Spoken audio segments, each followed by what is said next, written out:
"Get out. You are not invited," my son-in-law said it the moment I stepped toward the Christmas table he had just finished arranging. He stood there proudly chest out, staring at me like I was a stranger who had wandered in from the freezing street. What he seemed to forget was simple. This dining room was inside my house. I didn't argue. I didn't raise my voice.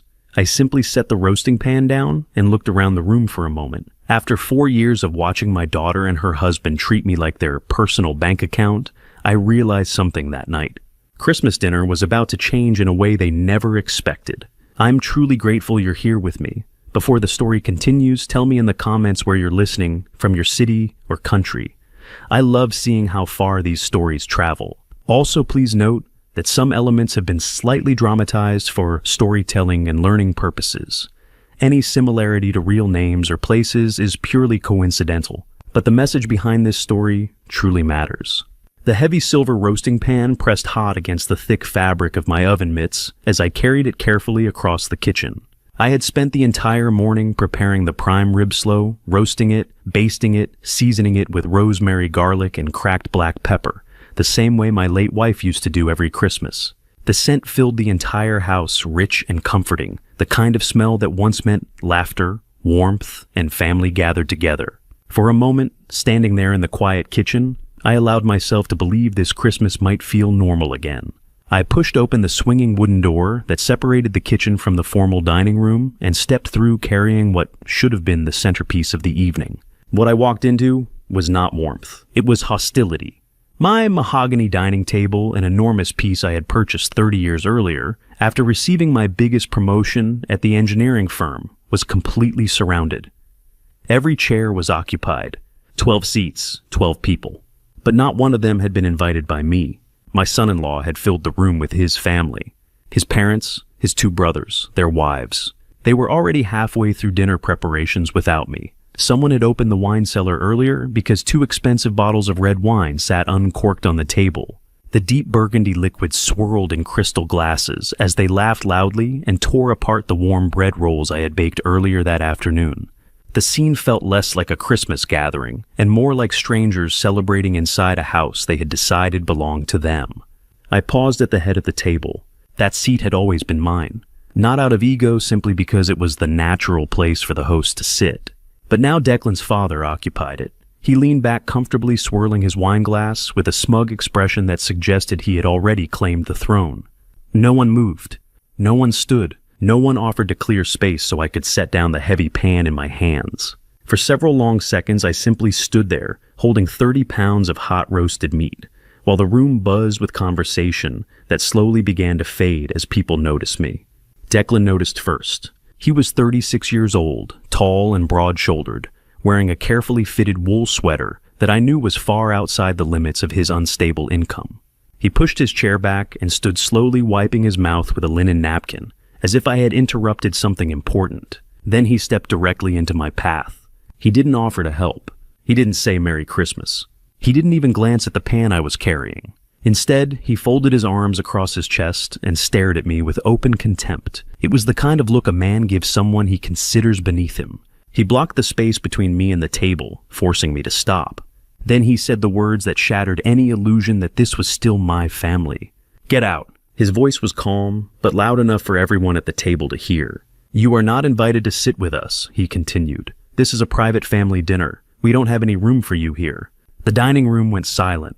The laughter stopped instantly. Forks froze halfway to mouths. I felt a cold weight settle deep inside my stomach. I slowly shifted my gaze away from Declan and looked at my daughter, Serena, 34 years old, the little girl I had once carried on my shoulders through autumn fairs. The daughter whose college tuition I had paid in full. The child I had protected after her mother passed away.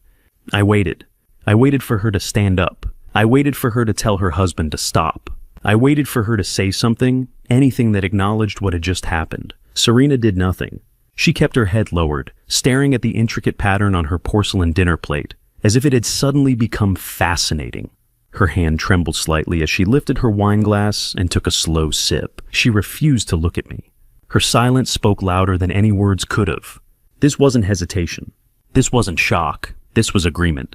For 4 years, I had allowed Serena and Declan to live in my home, rent-free, so they could save money for their future. I covered the property taxes, I paid the utility bills, I bought the groceries and maintained the house. I carried the financial burden because I believed I was helping them build stability for my grandson Mason, 7 years old, bright, curious, and the only reason I had tolerated Declan for as long as I had. And now, on Christmas Day, I stood in my own dining room being treated like an unwanted guest. Declan stepped closer, closing the distance between us. He leaned forward slightly, using his height in a quiet attempt at intimidation. "I told you to get out, Thaddeus," he said with a sneer. His finger pointed toward the kitchen. "Go eat in there, or go down to the basement. We're trying to enjoy the holiday without your depressing mood ruining it." He expected me to explode. I could see it clearly in his expression. He wanted shouting, anger, a meltdown. If I reacted emotionally, he would use it. He would point at me in front of his parents and claim I was unstable, bitter, losing control in my old age. It would be exactly the narrative he wanted. But 40 years of civil engineering had trained my mind to do something very different in moments of stress. When pressure builds, you stop reacting emotionally. You analyze the system. You identify the weak points. You calculate. So I said nothing. I turned slightly and carefully placed the roasting pan onto the wooden buffet beside the dining table. I adjusted it so it sat perfectly centered on the surface. Then I removed my oven mitts and folded them neatly beside the pan. The room remained silent. Every person at that table watched me as if they were observing an experiment. They were waiting for the old man to break. I didn't. Instead, I turned my back on all of them and walked out of the dining room. My steps were steady, measured, controlled. The hallway stretched long and quiet in front of me. The walls were lined with framed photographs collected over decades. As I walked, I passed one of my wife, holding Serena as a newborn baby, wrapped in a hospital blanket. I passed another showing Serena smiling proudly in her graduation robe. Each photograph represented a memory built on love, sacrifice, and the hope. And with each step, I felt something inside me detach. The unconditional loyalty I had carried for my daughter all these years began to dissolve. She had made her choice. She had chosen her husband. She had chosen silence. I reached the end of the hallway where the large gray utility panel was mounted into the wall. As an engineer, I understood systems better than most people. Every structure relies on critical support. Remove the right piece and the entire system collapses. I opened the metal door of the utility panel. Inside were rows of neatly labeled switches controlling the electrical circuits of the house. Kitchen, living room, upstairs bedrooms, garage. I ignored them all. My eyes focused on the massive switch positioned at the top of the panel. The main breaker, 200 amps of power that fed electricity to every room in the house. I wrapped my hand around the thick plastic lever. For a brief second, I imagined the dining room behind me. The laughter, the arrogance, the certainty that they controlled the situation. Then I pulled the breaker down, hard. The heavy metallic clack echoed loudly in the small hallway. Instantly, the entire house was plunged into absolute impenetrable darkness. The joyful Christmas lights on the tree outside the window died. The warm chandelier above the dining table went black. The humming of the large refrigerator completely ceased. Less than 2 seconds later, the chaos erupted. The terrified screams of Declan's mother echoed from the dining room. I heard the sharp sound of a heavy crystal wine glass shattering against the hardwood floor. Declan started shouting my name in a panicked, angry voice, cursing loudly in the dark as he presumably bumped into the heavy mahogany table. I did not stay to listen to their pathetic complaints. I opened the hall closet by memory, grabbed my thick wool winter coat, and pulled it over my shoulders. I slipped on my leather driving gloves. I opened the heavy oak front door and stepped out into the freezing snow-covered night. The frigid air hit my face and it felt remarkably clean. It felt like freedom. I pulled the front door shut behind me, the automatic lock clicking firmly into place. They were trapped inside a freezing dark house with a ruined dinner, and I was finally walking away. I drove carefully through the snow-covered streets of my quiet suburban neighborhood. The bright flashing Christmas lights on the neighboring houses blurred past my windshield. I did not feel sad. I felt a terrifying, unfamiliar sense of total emotional detachment. I drove until I reached the commercial highway on the edge of town and pulled into the glowing neon-lit parking lot of a 24-hour diner. I needed a place to sit. I needed a place to think. I pushed through the glass doors, the little bell above my head ringing sharply. The diner was nearly empty, smelling of stale coffee, industrial floor cleaner, and old frying oil. It was a stark contrast to the luxurious home I had just abandoned, but I welcomed the harsh reality of it. I slid into a cracked red vinyl booth in the far corner, away from the large front windows. A waitress wearing a faded blue uniform and an exhausted expression walked over to my table. She did not wish me a Merry Christmas. She simply flipped a thick white ceramic mug right side up and filled it to the brim with steaming black coffee. I nodded my thanks, wrapping my cold-gloved hands around the hot mug to absorb the heat. I took a slow sip. The coffee was bitter and burned my tongue, bringing my racing thoughts sharply into the present moment. I needed to figure out where I was going to sleep tonight. I needed to book a hotel room. I reached into the inner pocket of my wool coat and pulled out my smartphone. The screen illuminated my face with a cold blue light in the dim diner. I opened my secure banking application to check the balance of my checking account so I could reserve a decent room downtown.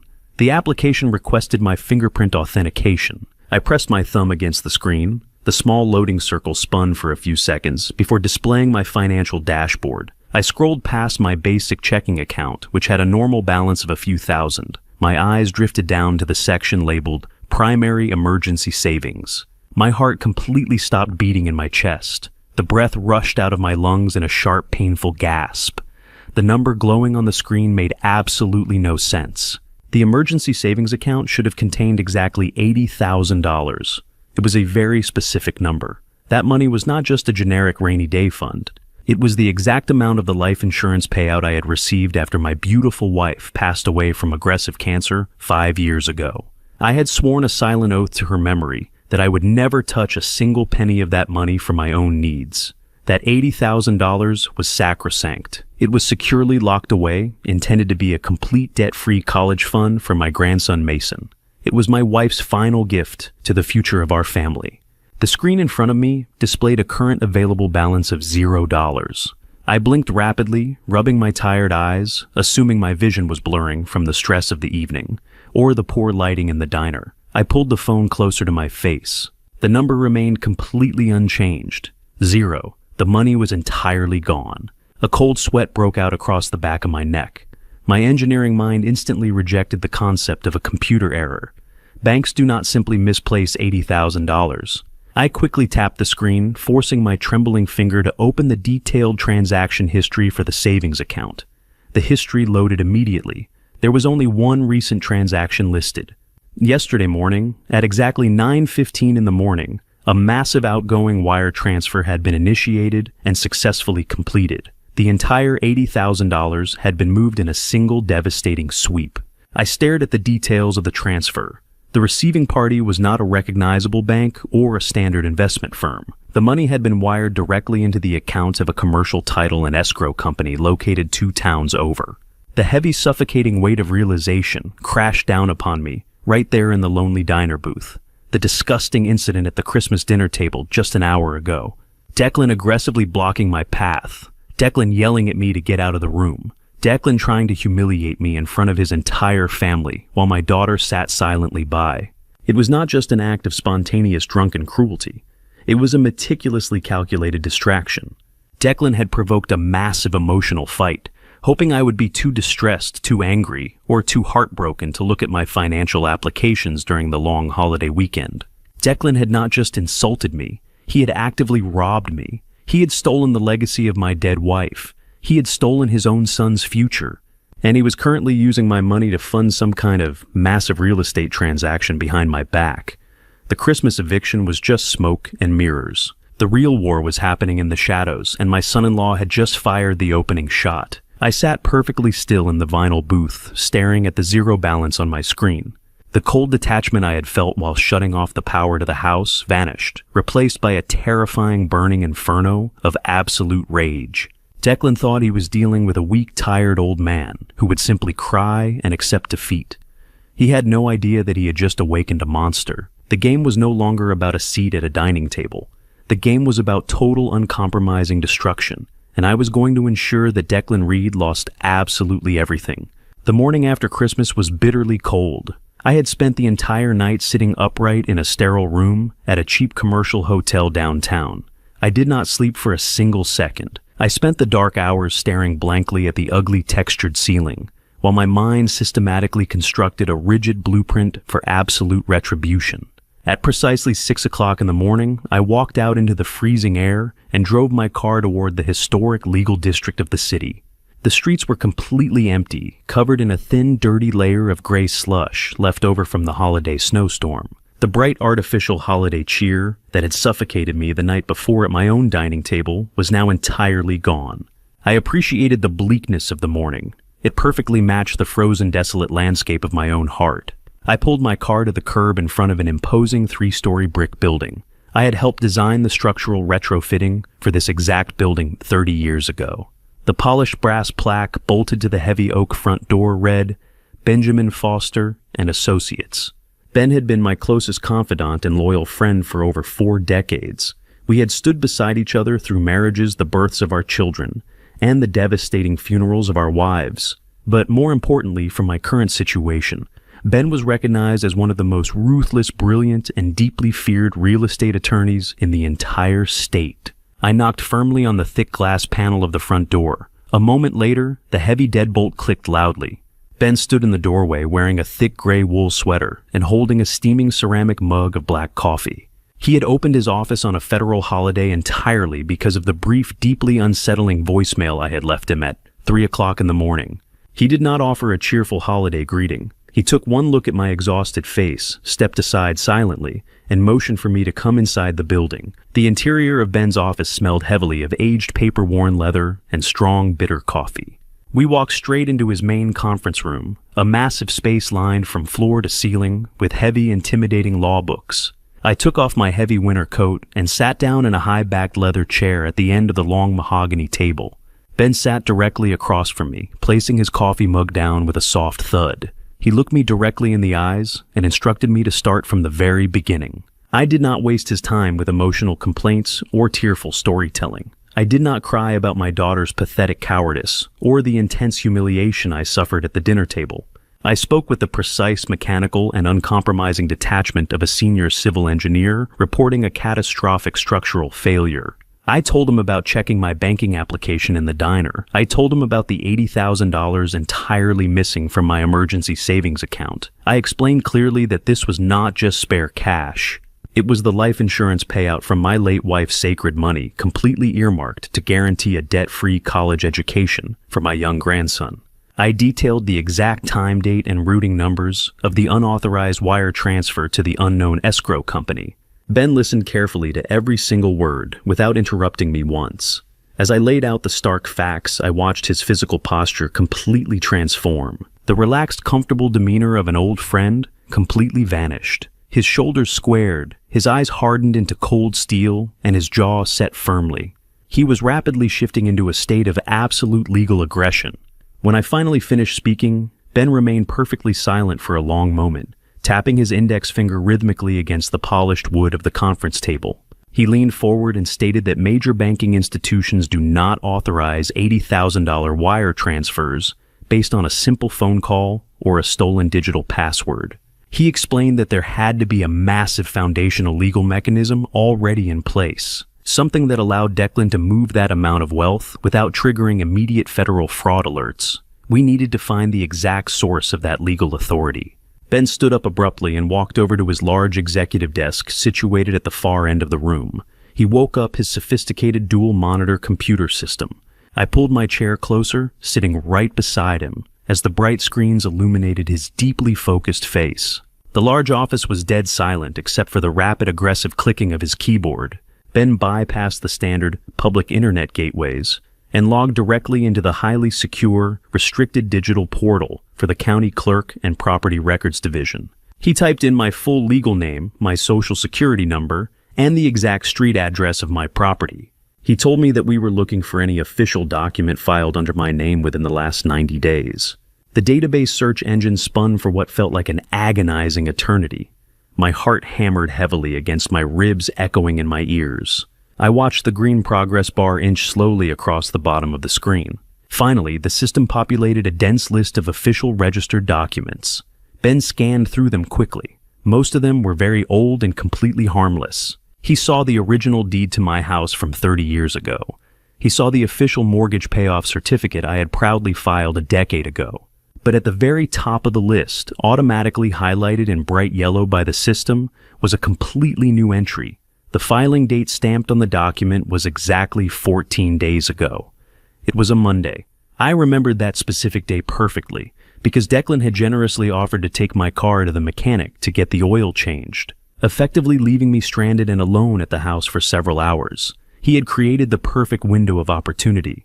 Ben hovered his mouse cursor over the bright blue document link. He paused, glancing at me with a grave, serious expression, warning me to mentally prepare myself for whatever we were about to see. He clicked the link and a scanned legal document immediately populated on the large right monitor. The title printed at the very top of the document in bold, undeniable black letters made my blood run cold. It read, "General Durable Power of Attorney." I felt the air completely leave my lungs. Ben quickly began scrolling through the 4 pages of dense, complicated legal text. He read the most dangerous clauses aloud, translating the heavy legal jargon into a terrifying, easy-to-understand reality. The document explicitly granted my son-in-law absolute, unrestricted, and total control over my entire personal estate. It gave him the unyielding legal authority to access all of my bank accounts, empty my secure safety deposit boxes, make critical medical decisions on my behalf, and effortlessly sell any real estate property I owned. According to this legally binding piece of paper, Declan was legally acting as my absolute proxy. To the banks, the local government, and the entire financial system, Declan and I were exactly the same person. I stared at the glowing screen in pure, unadulterated disbelief. Ben scrolled down to the final page of the document, where the authorizing signatures were located. There, sitting perfectly on the designated dotted line, was my signature. It was an absolutely flawless, terrifying replication of my unique handwriting. Every single loop, every slant, and every specific pressure point was perfectly imitated. Declan had clearly sat in his room and practiced it hundreds of times until he mastered it. But there was one fatal, damning flaw that proved the document was a complete forgery. Directly underneath the fake signature was a small circular date stamp and the official signature of a public notary. Ben leaned much closer to the monitor, his eyes narrowing dangerously as he inspected the notary's seal. He recognized the name immediately. The notary was a corrupt individual who operated out of a shady, failing used car dealership on the south side of town. Someone Ben had previously investigated for facilitating fraudulent real estate closings. Declan had not just forged my name on a piece of paper. He had hired a corrupt state official to illegally validate the document, making it appear entirely legitimate and bulletproof to the banking system. This was not a sudden crime of opportunity or a moment of weakness. This was a highly sophisticated, meticulously planned financial assassination. Declan had been laying the groundwork for this massive theft for weeks, smiling at me across the breakfast table while actively plotting to strip away everything I had worked for my entire life. The missing $80,000 was only the beginning of his plan. With this powerful document in his possession, Declan had the absolute authority to sell my house right out from under me without my knowledge. Ben slowly turned his large leather chair to face me, his face completely devoid of any softness or emotion. He looked me in the eyes and stated clearly that we were no longer dealing with an arrogant, entitled son-in-law. We were dealing with a highly dangerous, calculating criminal who currently held the keys to my entire existence. Ben did not stop moving after discovering the forged document. The revelation of the fake power of attorney hung heavily in the air of the quiet office, but there was absolutely no time to sit and process the emotional shock. As a civil engineer, I was trained to analyze the structural integrity of a building after a critical failure. Ben was doing the exact same thing with my life. He immediately opened a new tab on his computer browser. He began to trace the exact routing number of the escrow company that had received my stolen $80,000. I sat rigidly beside him, my chest tight, watching the large monitor, as he navigated through a complex hidden web of corporate registrations and financial databases.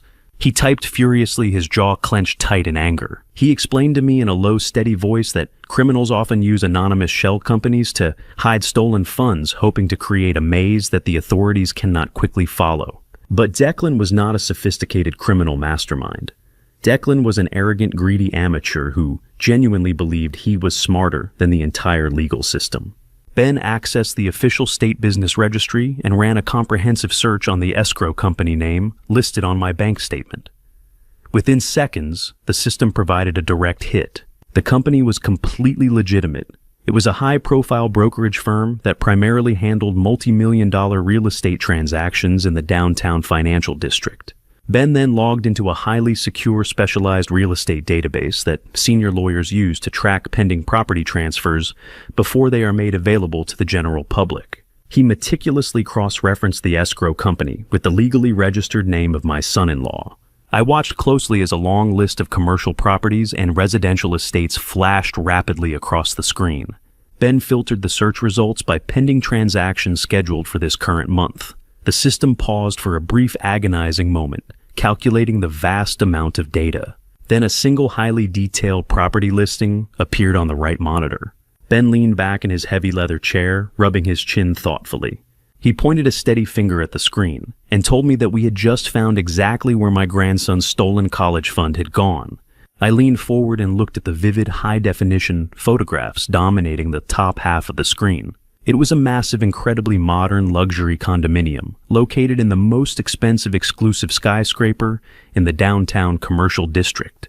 The pictures showed massive floor-to-ceiling glass windows, a private wraparound balcony overlooking the entire city skyline, a pristine white marble kitchen, and custom hardwood floors. It was the exact kind of opulent property that Thaddeus and elite corporate executives purchased to show off their immense wealth. I carefully read the listing price printed in bold black numbers at the top of the webpage.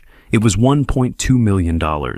My analytical mind struggled to comprehend the basic mathematics of what I was seeing.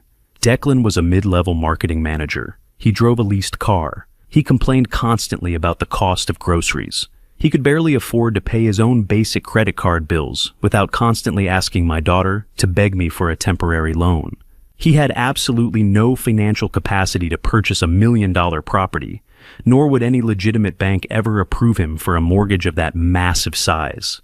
Ben scrolled down to the confidential broker notes attached to the bottom of the listing. He read them aloud to me, his voice dripping with pure, unadulterated disgust. The internal notes confirmed that a cash deposit of exactly $80,000 was received yesterday morning as an earnest money payment.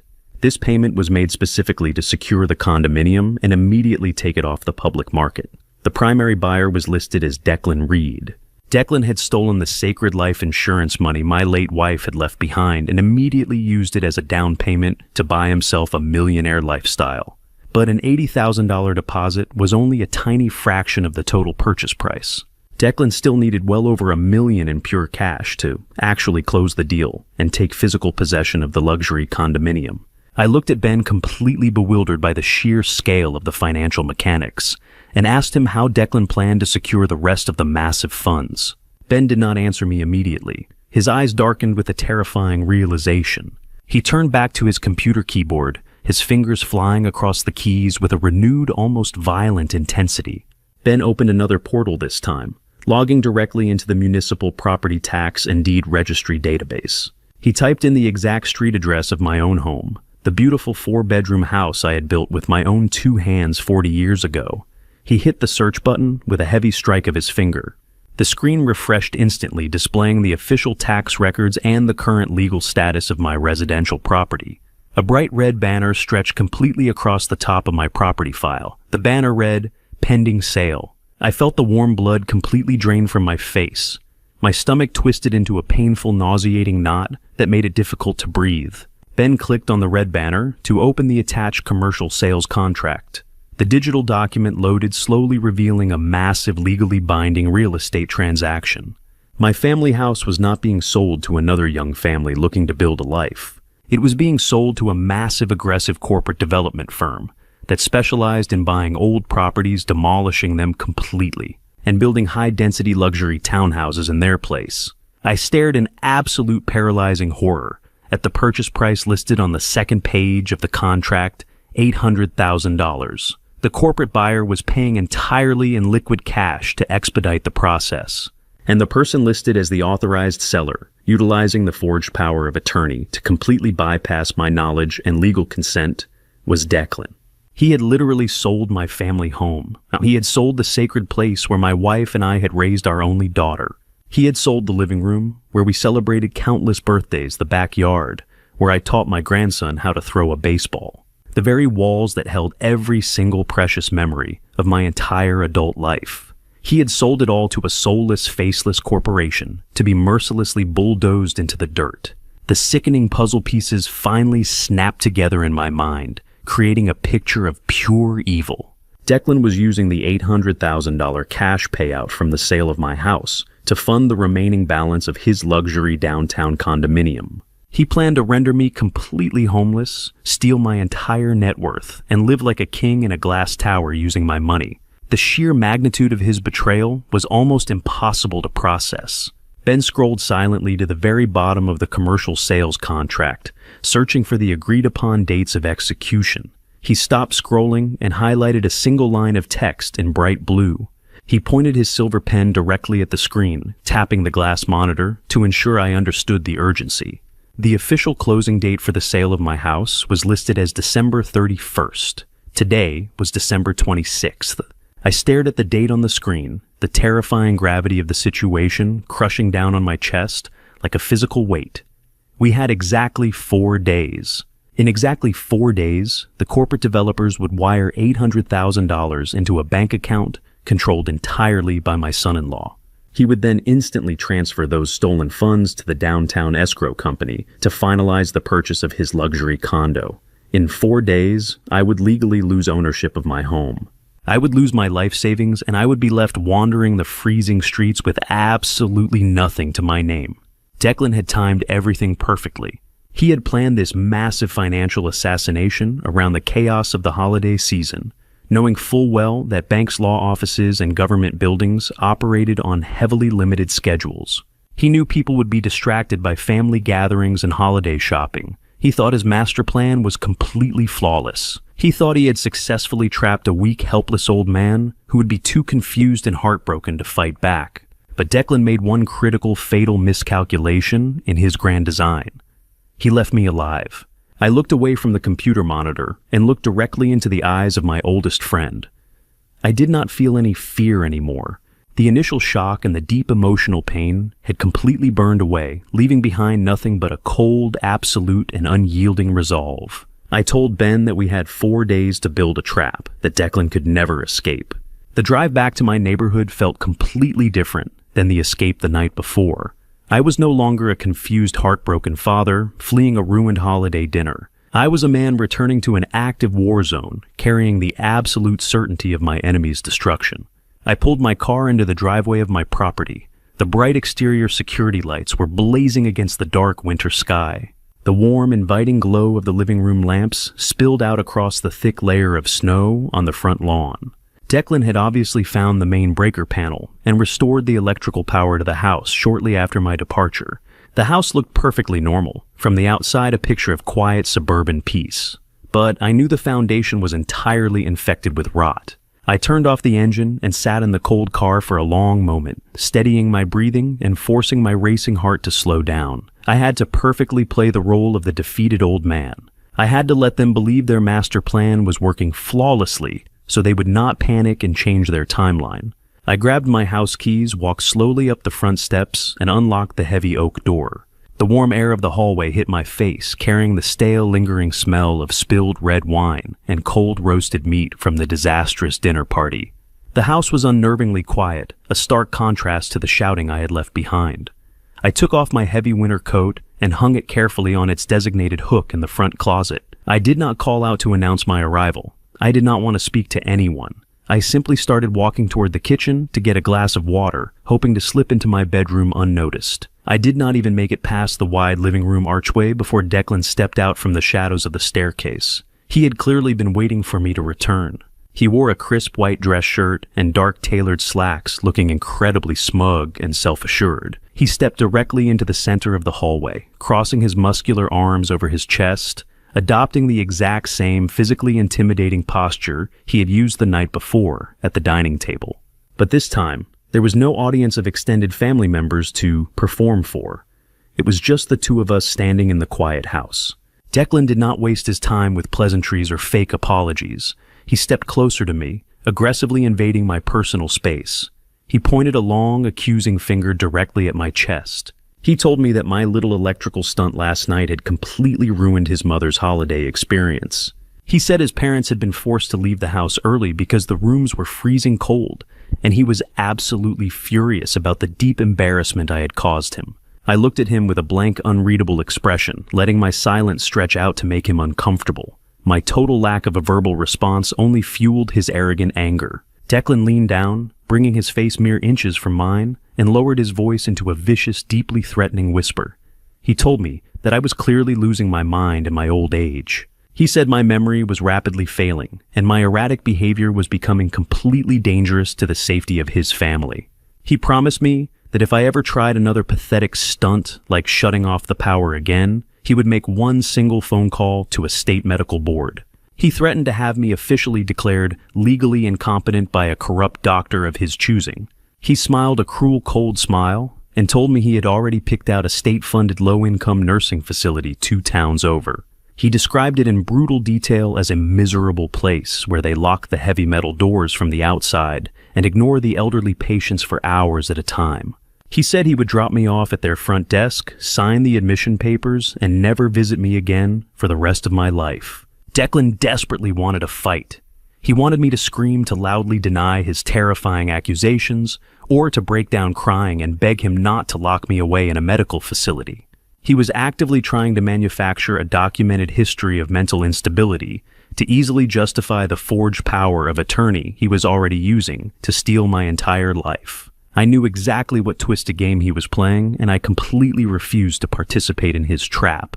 I did not blink. I did not show a single ounce of fear or hesitation. I simply shifted my gaze slightly to the right, looking directly past his broad shoulder down the long hallway. The interior door leading to the attached 2-car garage was wide open. The harsh fluorescent lights inside the garage were glaring brightly.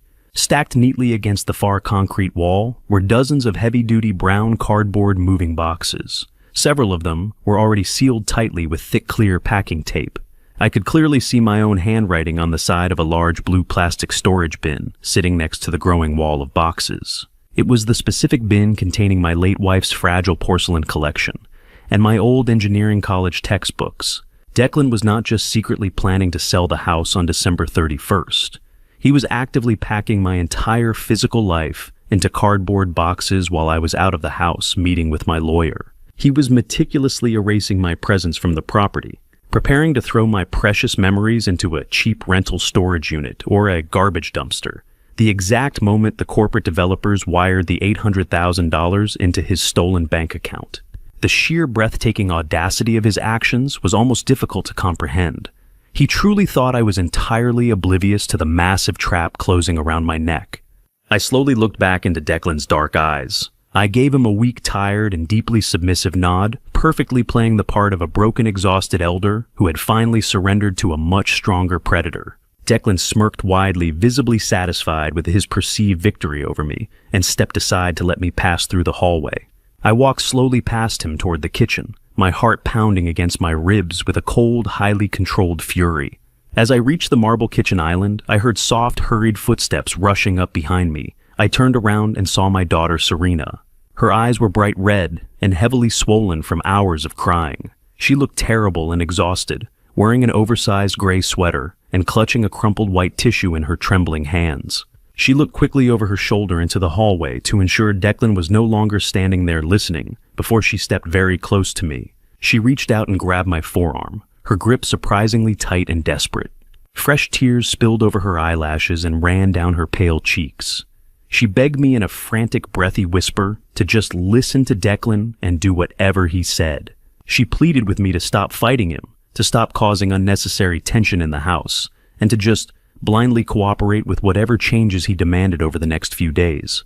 She sobbed quietly, wiping her nose with the tissue, telling me that Declan was working on a massive life-changing business deal that was going to permanently secure their financial future. She looked me right in the eyes and confessed that their marriage had been rapidly falling apart under the intense stress of living in my house. But this brand new real estate opportunity was finally going to fix all of their problems and save her broken family. The warm kitchen suddenly felt freezing cold. The very last remaining shred of unconditional hope I held for my daughter instantly turned to ash and blew away. Serena was not an innocent, naive victim, being kept entirely in the dark by a cruel, manipulative husband. She knew about the massive real estate deal. She might not have specifically known about the forged signature on the legal documents or the stolen life insurance money. But she absolutely knew Declan was planning a massive financial maneuver using my personal assets to buy them a brand new life. She had somehow convinced herself that sacrificing my home, my financial security, and my personal dignity was a perfectly acceptable price to pay to keep her toxic husband from filing for divorce. She was actively begging me to willingly walk into my own execution, just so she could pretend her perfect suburban marriage was successful. I gently but firmly pulled my arm out of her desperate, clinging grip. I looked at the child I had raised from birth and felt absolutely nothing but a hollow, crushing emptiness in my chest. She had clearly chosen her side in this war. The line was officially drawn in the sand, and she was standing directly next to the enemy. I realized in that exact devastating moment that I could no longer just punish Declan for his crimes. If I was going to truly protect my innocent grandson and secure what remained of my legacy, I had to completely destroy them both. I did not sleep for a second night in a row. At the exact moment, the pale freezing sun began to rise over the quiet snow-covered city.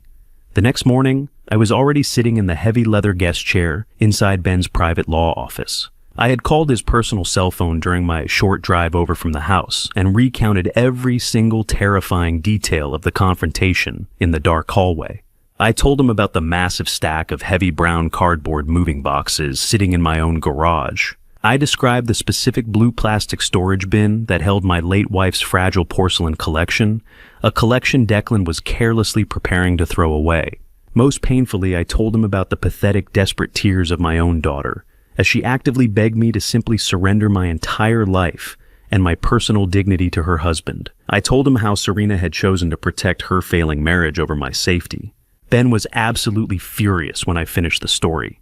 His face was flushed with a deep, angry red that contrasted sharply with his gray hair. He paced violently back and forth across the entire length of his large office, his expensive leather dress shoes squeaking sharply against the polished hardwood floor. He was no longer acting like a calm, collected, and professional real estate attorney. He was acting like a fiercely protective brother, preparing for a vicious physical fight. He abruptly stopped pacing, walked over to his large mahogany desk, and slammed both of his hands down flat against the smooth wood. He looked me right in the eyes and declared in a booming voice that we were going to the local police precinct right this very second. He stated loudly that he personally knew the commanding officer of the Financial Crimes Unit, a man he had worked with for over 20 years, and that we could have Declan arrested for forgery and elder abuse before the local banks even opened their doors for the day. Ben aggressively grabbed his heavy winter coat from the brass coat rack in the corner and ordered me to get up from the chair. He wanted to instantly freeze the downtown escrow account, completely cancel the pending commercial sale of my house, and throw Declan into a cold concrete holding cell immediately. He firmly believed that deploying swift, overwhelming, and immediate legal force was the only acceptable way to protect me from the massive financial threat hanging over my head. I did not move a single muscle. I remained sitting perfectly still in the leather chair, my hands resting calmly and quietly on my lap. I looked up at my oldest, dearest friend and softly told him to put his coat away and sit back down. Ben stared at me in absolute shock, holding his thick winter coat, suspended in midair, completely unable to comprehend why a victim of massive fraud was openly refusing to go to the police. I took a slow, deep breath to steady my racing heart and carefully explained the fatal, catastrophic flaw in his aggressive plan. I spoke with the cold, calculated, and entirely detached precision of a senior civil engineer diagnosing a hidden structural weakness in a massive concrete bridge. I explained that if we went to the local police detectives right now, Declan would absolutely not face the total, uncompromising destruction he rightfully deserved. He was a wealthy-looking, smooth-talking, and highly manipulative young man with absolutely no prior criminal record. The moment the police knocked on his door, he would immediately hire a slick defense attorney and confidently claim that the entire situation was simply a massive, unfortunate family misunderstanding. He would boldly lie to the investigators and say that I had willingly and knowingly signed the power of attorney several months ago, and simply forgot about it because of my rapidly advancing age. The most sickening part of the reality was that my own daughter Serena would likely stand up in a public courtroom and falsely testify under oath that I was suffering from severe memory loss and dementia, validating the exact threat Declan had whispered to me in the hallway. The local county prosecutor would look at the incredibly messy emotional family dynamic and likely offer Declan a very generous quiet plea deal to avoid a lengthy public trial. Declan would ultimately get a pathetic slap on the wrist. He would receive a few short years of basic probation, complete some minor community service at a local charity, and he would walk completely free. He would remain comfortably married to my daughter. He would stay living in my house, and he would simply wait in the shadows until he found another more secure way to steal my money. I looked Ben directly in the eyes and told him that I absolutely refused to let this parasite escape with a minor inconvenience. I did not want to simply stop the corporate sale of my house. I wanted Declan to confidently walk right into a massive, inescapable federal trap from which he could never ever recover. I wanted him to commit an irreversible, massive financial crime that carried a mandatory lengthy prison sentence. I explained my master plan. If we intentionally let him finalize the commercial sale on December 31st, the exact moment he authorized the electronic transfer of $800, 000, across state banking lines using a completely forged document, the crime automatically escalated from local county forgery to massive federal wire fraud. I did not want local police officers knocking on his door. I wanted the Federal Bureau of Investigation heavily involved. I wanted him facing a mandatory decade behind thick concrete walls, completely stripped of his arrogant pride and his stolen wealth. Ben slowly lowered his heavy winter coat, the anger draining from his face. He stared at me in total silence for a very long time, his eyes wide with a complex mixture of profound shock, slight fear, and deep undeniable respect. He slowly walked back around his large mahogany desk and sat down heavily in his leather executive chair. The protective, angry friend completely vanished from his posture, and the ruthless, brilliant, and highly calculating attorney returned to the surface. He nodded his head in silent, complete agreement. He understood exactly what kind of machine I was building. We were no longer simply playing defense to protect my retirement assets. We were meticulously engineering a flawless, devastating financial execution. Ben cracked his knuckles loudly and pulled his large computer keyboard closer to the edge of the desk. He told me that if we were truly going to let Declan push the massive house sale all the way to the final holiday closing date, we needed to secretly and entirely strip him of his legal armor without him ever realizing he was suddenly vulnerable. Ben opened a blank, highly secured legal document template on his right computer monitor. He began to rapidly type, drafting the ultimate silent weapon of our retaliation. It was an official, legally binding revocation of power of attorney. This single piece of paper was perfectly designed to be a lethal, invisible countermeasure. Ben carefully explained the complex legal mechanics as his fingers flew aggressively across the mechanical keyboard. This new document would explicitly, completely, and permanently terminate the forged authority Declan had illegally filed with the county clerk 2 weeks ago. The document would state in absolute, undeniable, and medically sound terms that I was in full, perfect possession of my mental faculties, and that any and all previous proxies mandates or authorizations were immediately rendered null and void under the full penalty of perjury. But the absolute true genius of this specific legal document was its complete secrecy. Ben meticulously structured the revocation so that it did not legally require Declan to sign, it acknowledge it, or even receive direct physical notification for it to become actively enforced by the state. We were going to pull the critical safety net completely out from under his feet while he was standing confidently on the highest wire, leaving him to fall to his absolute destruction. Ben printed the heavy, dense legal document on thick, expensive watermarked paper. He placed the 4 pages carefully on the wooden desk directly in front of me and handed me his favorite heavy silver fountain pen. I read every single printed word with an immense, satisfying sense of impending justice. I pressed the cold tip of the silver pen to the paper and signed my full legal name on the dotted line. My signature was sharp, steady, and completely authentic, a beautiful and stark contrast to the pathetic, shaky forgery Declan had submitted to the county. Ben immediately took the document from my hands, pressed his heavy official steel notary seal deep into the bottom corner of the page, and signed his own name with a flourish as the legally binding witness. The document was now fully armed and incredibly dangerous. Ben did not simply put the pages in an envelope and mail the revocation, waiting for the slow, incompetent government bureaucracy to eventually process it. He bypassed the public system entirely. He accessed the direct, expedited, and highly secure digital filing portal reserved strictly for senior state attorneys and judges. He uploaded the high-resolution digital scans of the newly signed revocation directly into the Central State Registry database. We both sat in tense silence and watched the bright green progress bar move slowly across the computer screen. A loud, sharp electronic beep suddenly echoed from the computer speakers. The state system generated a bright red 12-digit confirmation number. The document was officially legally recorded and permanently bound to my public financial record. The trap was perfectly set and completely hidden. The forged power of attorney that Declan deeply believed gave him absolute unquestionable control over my entire life and my property was now completely worthless. It was nothing more than a dead, empty piece of paper floating in the system. But because we filed the revocation directly with the secure state registry, Declan would receive absolutely no warning or notification. He would confidently walk right into the downtown title company on New Year's Eve, wearing his expensive suit, completely believing he held the absolute power of a king.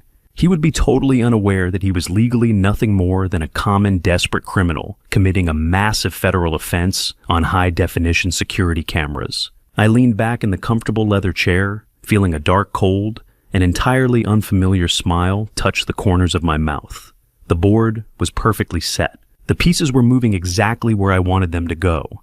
Now I just had to return to my house and flawlessly play the pathetic role of the defeated, broken victim for 3 more agonizing days. I drove back to my house with the absolute certainty of a man who had just secretly rigged a massive concrete bridge to collapse. I pulled into the driveway, parked my car in the garage next to the towering stacks of cardboard moving boxes, and walked through the interior door with my shoulders intentionally slumped forward.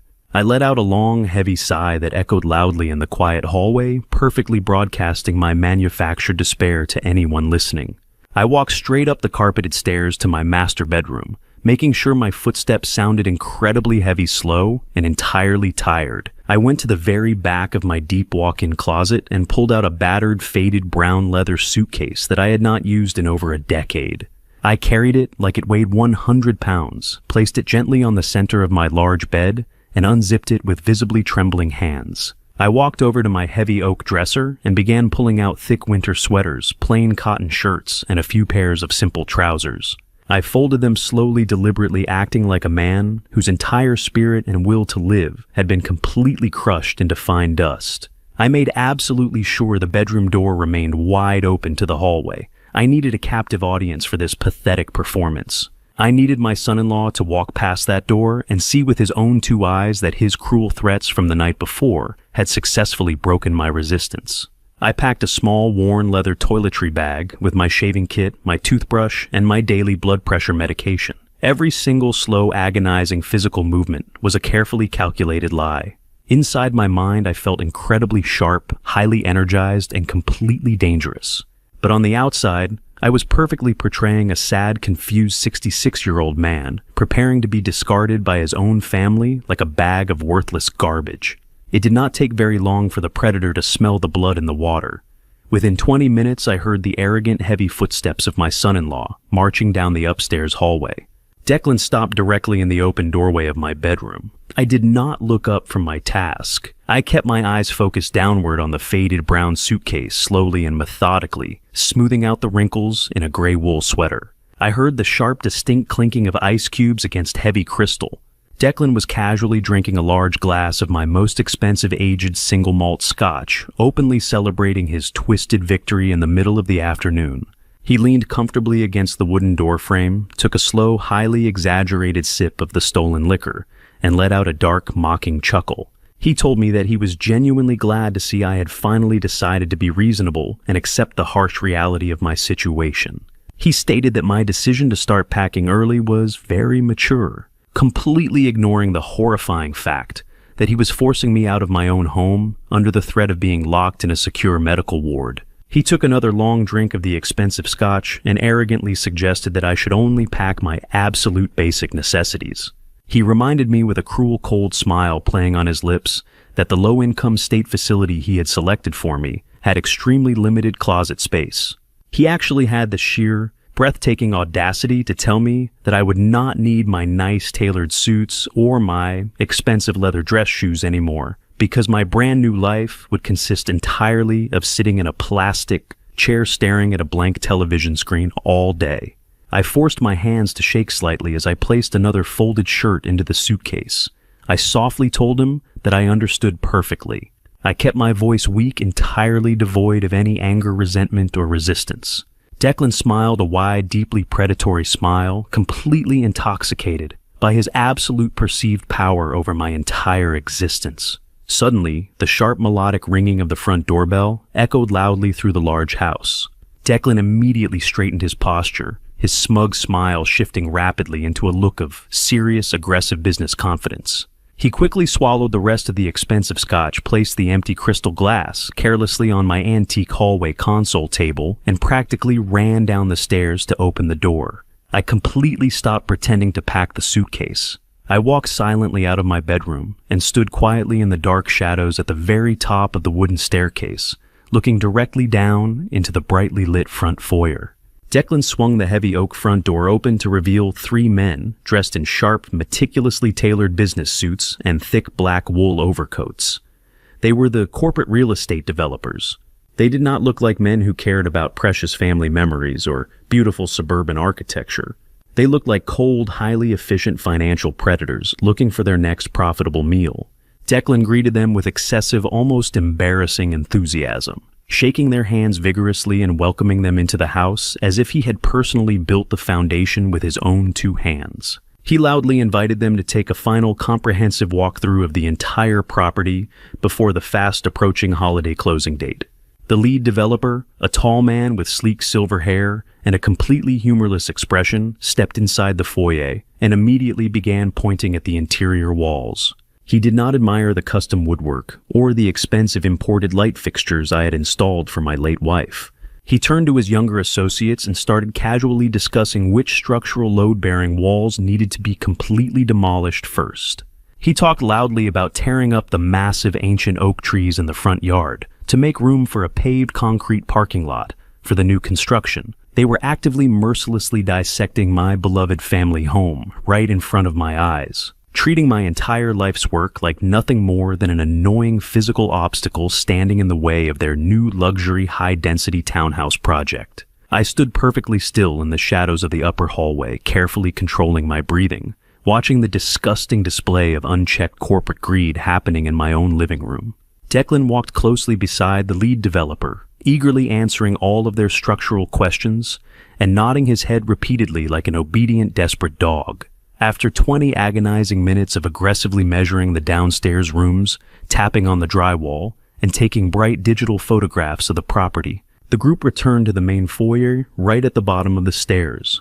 The lead developer pulled a thick black leather portfolio from his expensive briefcase. He looked directly at Declan and stated in a loud, highly commanding voice that the physical property inspections were fully complete and entirely satisfactory to their corporate board. He confirmed that their legal purchasing department had successfully reviewed all the necessary documents Declan had provided earlier that week. The developer was completely unaware that the power of attorney they were heavily relying on to execute this massive transaction was now entirely legally void and worthless. The silver-haired developer extended his right hand toward my son-in-law. He stated clearly, articulating every single word, that the total agreed purchase price of $800,000 in liquid cash would be electronically wired directly into Declan's specified escrow account at exactly 9 o'clock in the morning on December 31st. Declan eagerly reached out and grabbed the man's hand, shaking it firmly with both of his own. Declan smiled so widely I thought his jaw would physically break. He thanked the developer profusely, practically vibrating with greedy, uncontrollable anticipation. He had just verbally confirmed the exact time, the exact date, and the exact financial mechanism of his own absolute destruction. I watched the 3 developers turn around, walk out the front door, and drive away down the street in their expensive black luxury vehicles. Declan locked the heavy deadbolt behind them, spun around to face the empty hallway, and aggressively pumped his fist in the air, silently celebrating his massive stolen holiday payday. He truly thought he had just successfully stolen $800,000 and permanently secured his brand new life in a downtown $1 million luxury penthouse. He had absolutely no idea that he had just forcefully shaken hands on a massive federal wire fraud charge that carried a mandatory decade in a concrete prison cell. I quietly turned around and walked back into my master bedroom. I looked down at the pathetic brown suitcase sitting on my mattress. I did not need to fold another shirt or pack another bag. The carefully crafted illusion of my complete surrender was absolutely flawless. The trap was perfectly baited. The arrogant criminal had eagerly taken a massive bite, and all I had to do now was wait patiently for the steel jaws to violently snap shut. I waited until the early evening when the house was completely dominated by the loud, obnoxious sounds of a professional football game blaring from the living room television. Declan was sprawled across the large sofa I had purchased for them, completely absorbed in the game, shouting aggressively at the screen, with a fresh bottle of imported beer in his hand.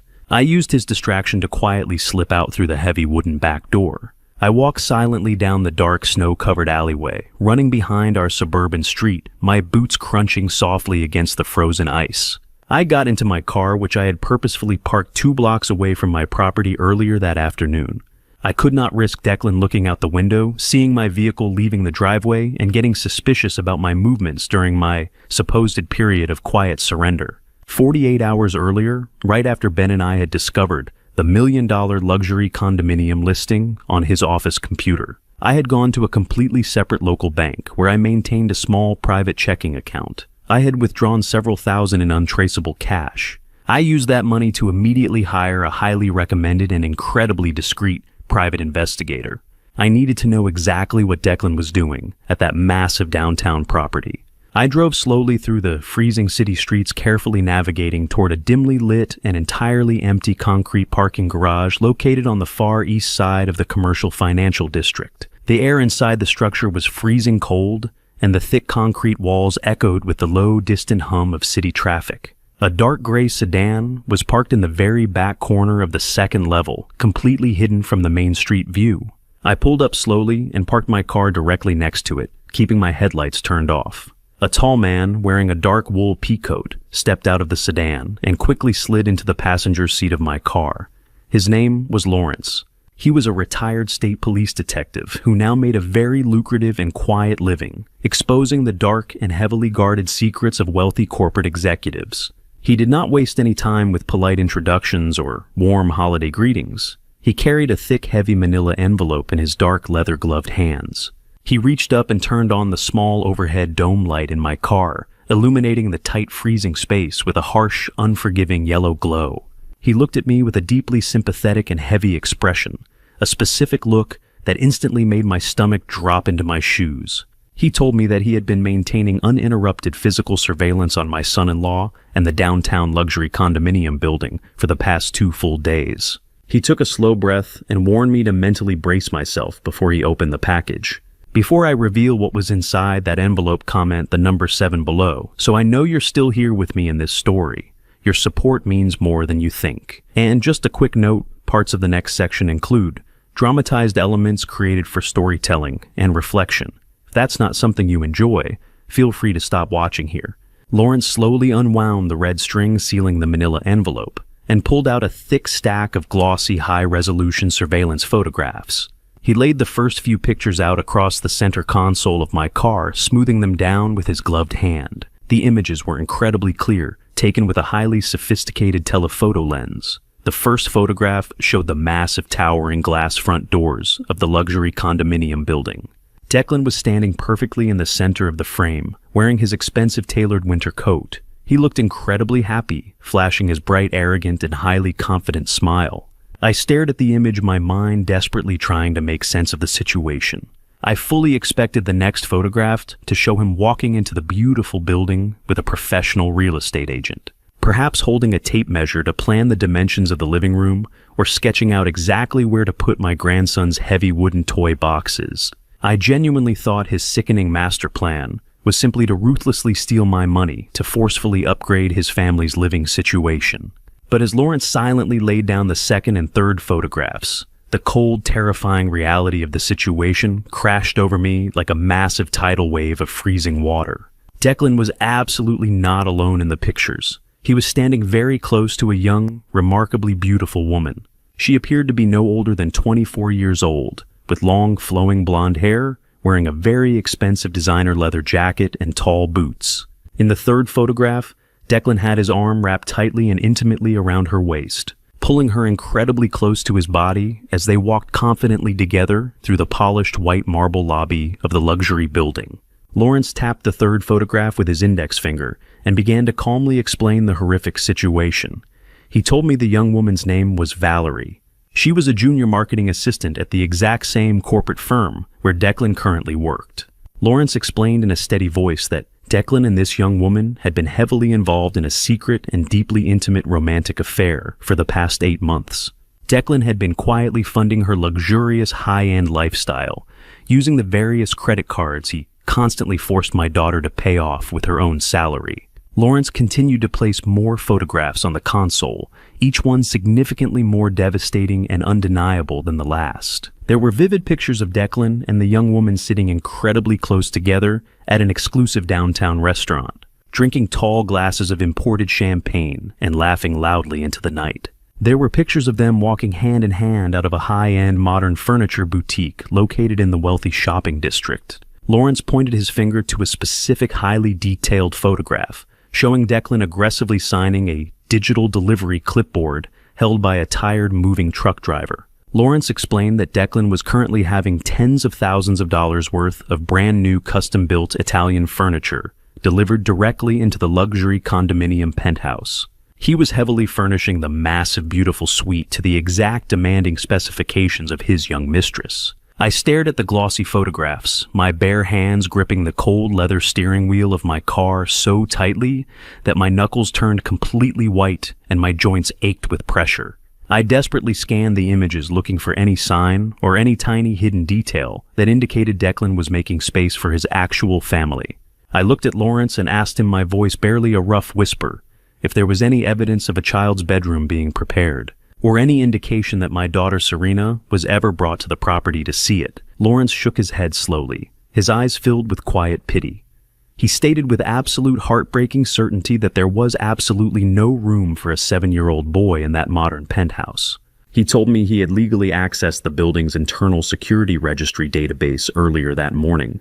Declan had formally registered exactly 2 permanent electronic key fobs for the secure private elevators. He registered one for himself and one for the young blonde woman. The master plan was now completely laid bare before my eyes, and it was infinitely more evil and more destructive than I had ever possibly imagined. Declan was absolutely not planning to sell my house and move his wife and child into a bigger, better home.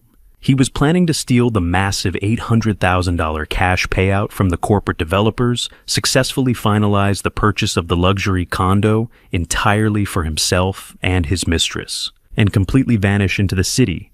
The sheer meticulously calculated cruelty of his grand design was almost impossible for my engineering mind to fully comprehend. Declan fully intended to let the ruthless corporate developers bulldoze my beloved family home into the dirt, intentionally leaving me completely homeless and totally destitute in the freezing winter.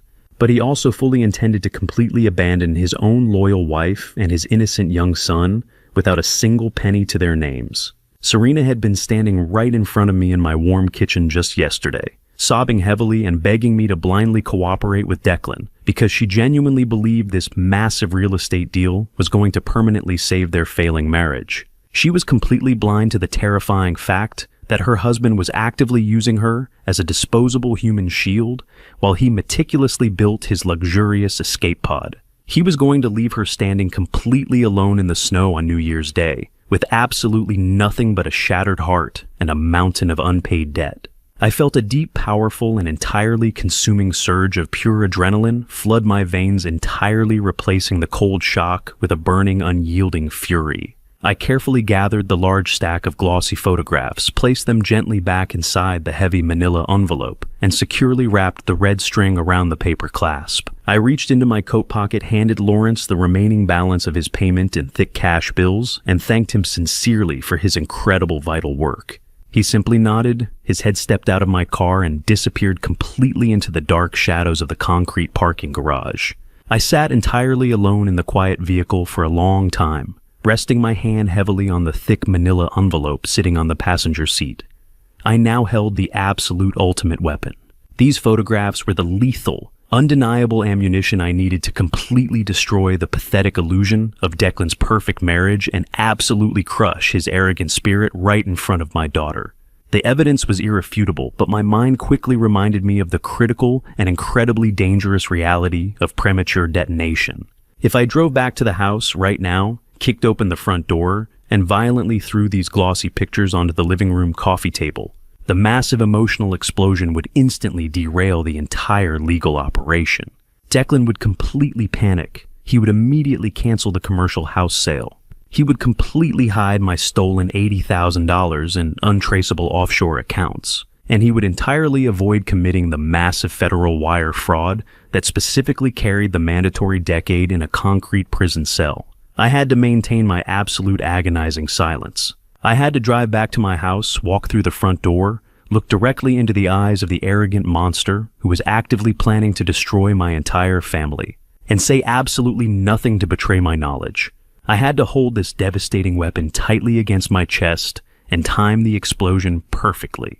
I had to ensure that the federal agents, the bank managers, and my entirely shattered daughter all witnessed his complete, inescapable destruction at the exact same terrifying moment on the morning of December 31st. The morning of December 31st broke with a bitter freezing wind that rattled the bedroom windows of my home. I woke up long before the sun even attempted to pierce through the heavy gray winter clouds. Today was the day.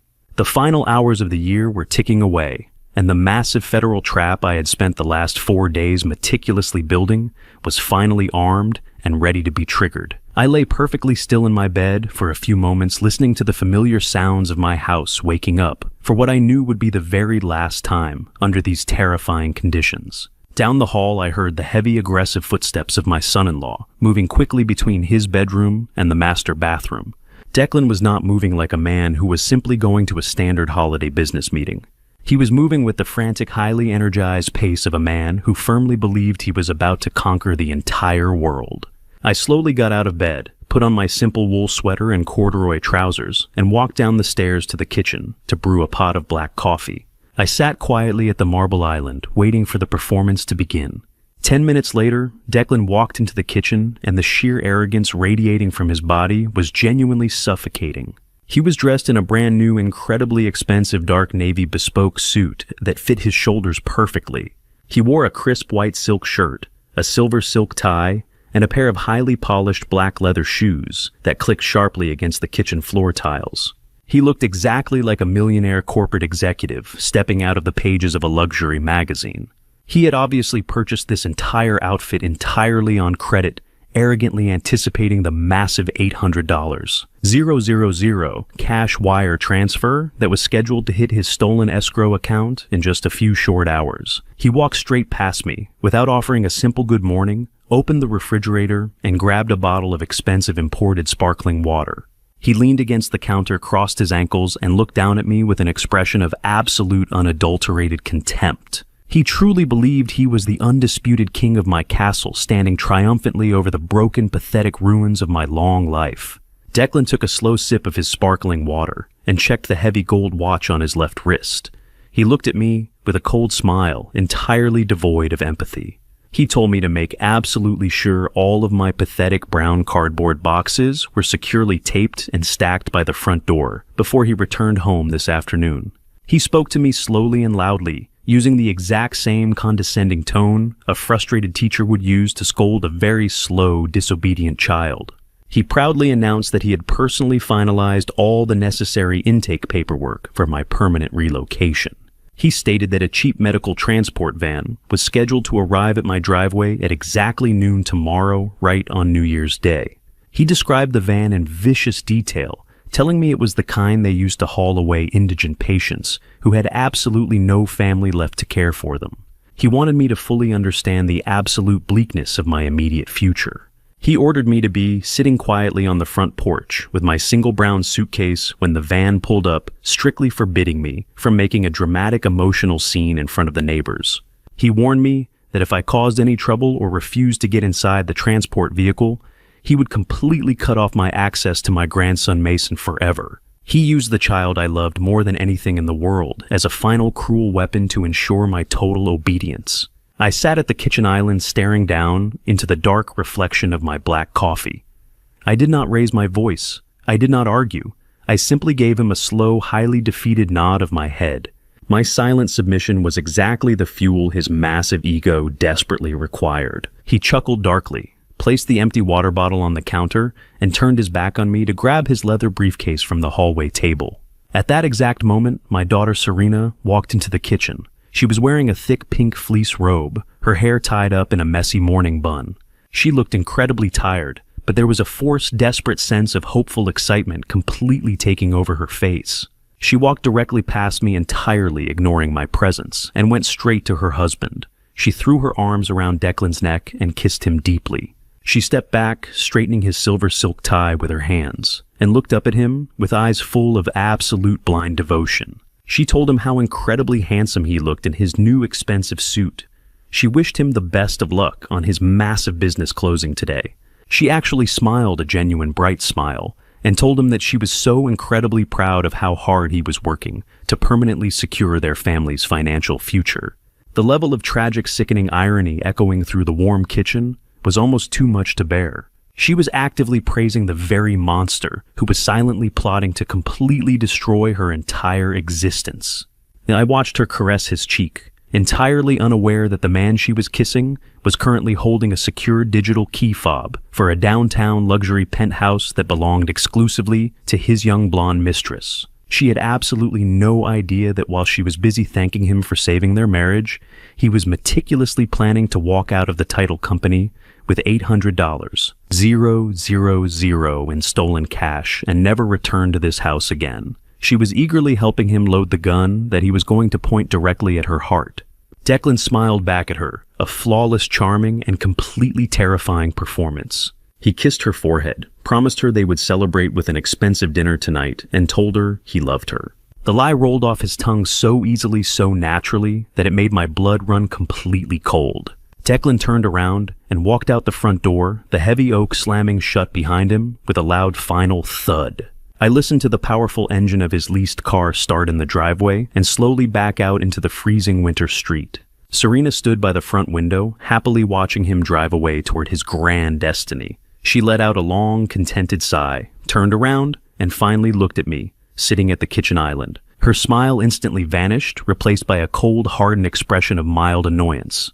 She reminded me sharply that I needed to finish packing my things before the transport van arrived tomorrow. She told me not to ruin Declan's celebratory mood tonight by crying or complaining about my new living arrangements. She then turned her back on me and walked upstairs to wake up my grandson.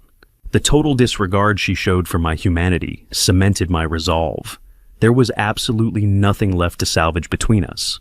I remained sitting in the quiet kitchen for exactly 10 more minutes, ensuring she was completely occupied on the second floor. I stood up, walked to the front hall closet, and pulled out my heavy winter coat.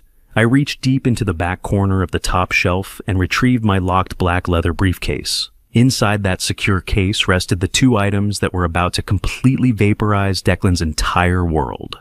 I had the certified legally binding revocation of power of attorney that officially stripped him of all legal authority. And I had the thick manila envelope containing the high-resolution surveillance photographs of his secret young mistress. I gripped the heavy handle of the briefcase, my knuckles turning white with anticipation. The time for hiding in the shadows was officially over. The time for playing the weak, defeated old man had completely expired. I stepped out of the front door, into the freezing morning air, walking briskly toward my car parked down the street. Declan was currently driving downtown to claim his stolen fortune, completely unaware that I was already moving to intercept him at the bank. The final countdown had officially begun. I drove directly from my quiet suburban house to the massive glass and steel headquarters of the primary regional bank, located in the heart of the financial district. The morning air was bitterly cold, whipping fiercely through the city streets, but the heating system inside my car felt completely irrelevant compared to the burning heat radiating through my chest. Ben was already standing on the wide concrete steps waiting for me when I pulled into the visitor parking lot. He was wearing a dark charcoal wool suit, carrying a thick leather briefcase and projecting the intense aura of a man going into absolute legal warfare. We did not exchange a single word of polite greeting. A simple firm nod of the head was all that was necessary between us. We walked through the heavy revolving glass doors together and completely bypassed the long lines of ordinary customers waiting patiently at the teller windows. Ben flashed his official State Bar Association credentials to the armed security guard standing near the elevators and demanded immediate uninterrupted access to the senior branch manager. While we walked quickly down the quiet, thickly carpeted hallway of the executive suite, my mind briefly flashed to my son-in-law. Right at this exact moment, Declan was undoubtedly walking into the plush, luxurious lobby of the downtown title company. I could easily picture him shaking hands with the front desk receptionist, arrogantly taking off his expensive tailored winter coat, and sitting down in a soft leather chair with a cup of complimentary gourmet coffee. He was completely convinced that he was just a few simple signatures away from becoming a very wealthy man. He truly thought the finish line was entirely clear and completely unguarded. He had absolutely no idea that Ben and I were currently stepping into a highly secure banking office clear across town to completely detonate the bridge he was walking on. We entered the large corner office of the senior bank manager, a stern-looking woman named Sarah, who immediately recognized Ben from previous high-profile real estate litigation cases. She asked us to sit down, clearly sensing the intense, unyielding gravity we brought into her room. I sat down in the firm leather guest chair, right across from her wide mahogany desk, and placed my locked black briefcase securely on my lap.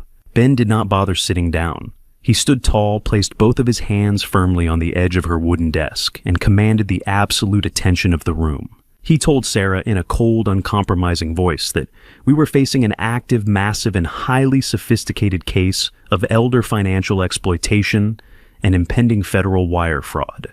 He demanded that she immediately initiate a complete, unyielding hard freeze on every single financial account, routing number, and credit line associated with my social security number. Sarah blinked rapidly, her highly professional demeanor momentarily cracking under the sheer weight of Ben's aggressive opening statement. She immediately asked for my physical identification to verify my identity. I reached into my heavy coat pocket, pulled out my state-issued driver's license, and placed it firmly on the polished wood in front of her. She quickly typed my full legal name and my social security number into her secure executive terminal. The large monitor instantly populated with my standard checking accounts, my meager retirement funds, and the entirely empty emergency savings account that Declan had already ruthlessly drained 2 days ago. Sarah looked at the screen and then back at me, asking in a very serious tone if I fully understood the severe personal consequences of a total systemic freeze. She warned me that doing this would completely lock my own access to my funds, bouncing any pending checks, and instantly stopping any automatic Thaddeus payments I had previously scheduled. I looked her directly in the eyes, my voice entirely steady and completely devoid of any hesitation. I told her to lock every single door burn, every single bridge, and completely seal the vault tightly shut. I told her I did not care if I could not buy a simple cup of coffee for the next month. I wanted absolute financial paralysis. Sarah swallowed hard, clearly understanding the absolute terror driving my specific request. She typed a rapid sequence of high-level override commands into her keyboard and pressed the final execution button. A bright red digital banner flashed completely across her monitor, confirming that my entire financial identity was now totally locked down under an emergency fraud mandate. With the immediate financial bleeding successfully stopped, it was finally time to deploy the ultimate weapon we had crafted. I clicked open the dual brass locks on my black briefcase.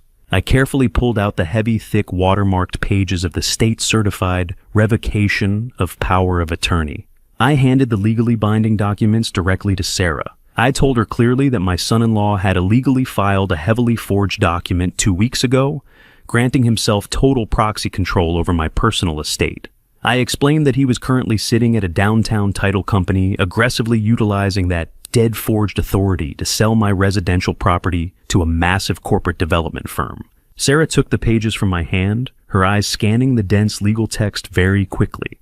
When her gaze finally landed on the bright red 12-digit state confirmation number and the official steel notary seal provided by Ben, the remaining color completely drained from her face. She realized the terrifying magnitude of the crime occurring in real time. This was no longer a simple family dispute over a small stolen check. This was a multi-$800,000 commercial real estate theft, happening right under the nose of her banking institution. Ben instructed Sarah to immediately scan the state-certified revocation and transmit it directly to the Regional Federal Fraud Division. He told her to digitally flag the specific escrow account Declan had established to receive the corporate buyout funds.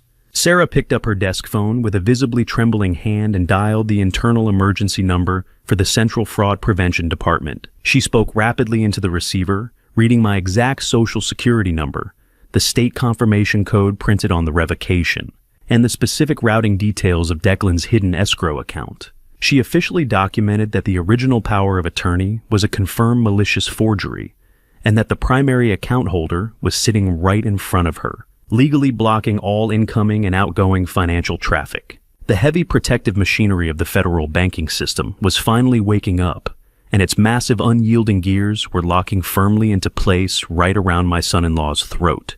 Sarah hung up the heavy plastic phone receiver and looked back at us, her breathing shallow and fast. She confirmed that the regional fraud director had personally received the digital documents and placed an immediate active trace on the specific escrow routing numbers.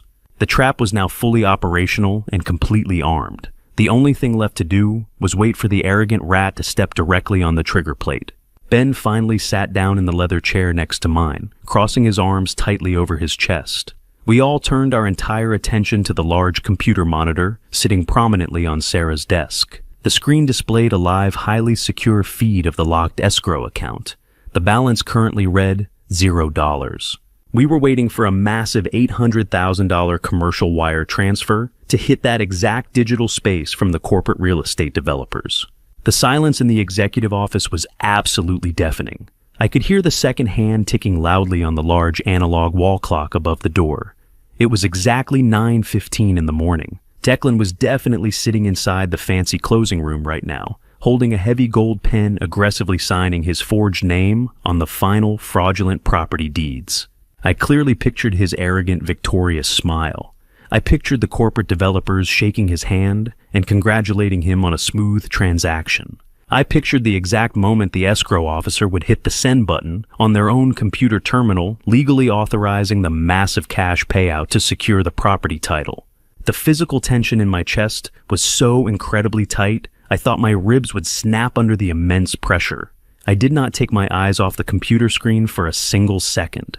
I watched the glowing blue numbers on the monitor, waiting for the devastating financial collision that would finally give me my complete revenge and absolutely destroy the arrogant man who had tried to throw me away.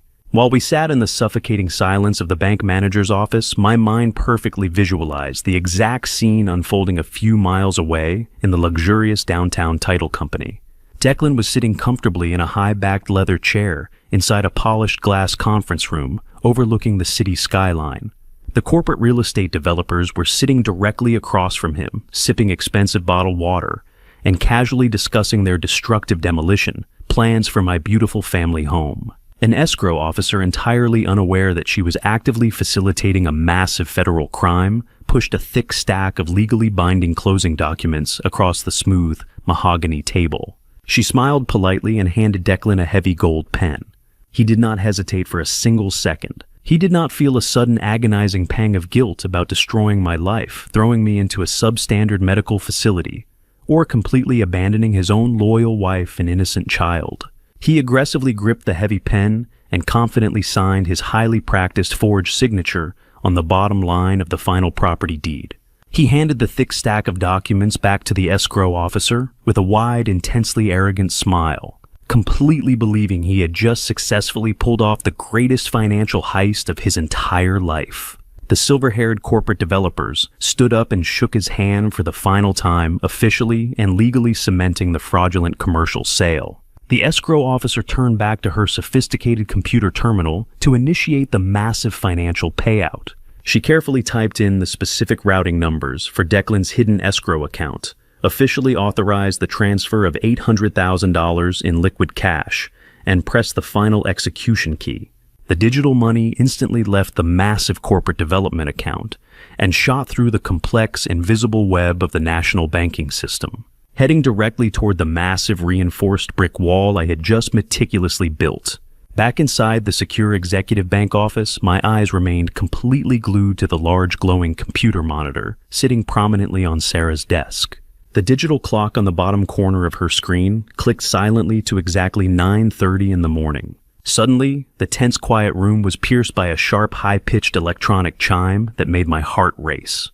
The live secure feed of Declan's previously empty escrow account violently refreshed. A massive block of bright green text appeared rapidly on the screen, indicating an incoming commercial wire transfer of exactly $800,000. But the massive sum of money did not successfully deposit into the account.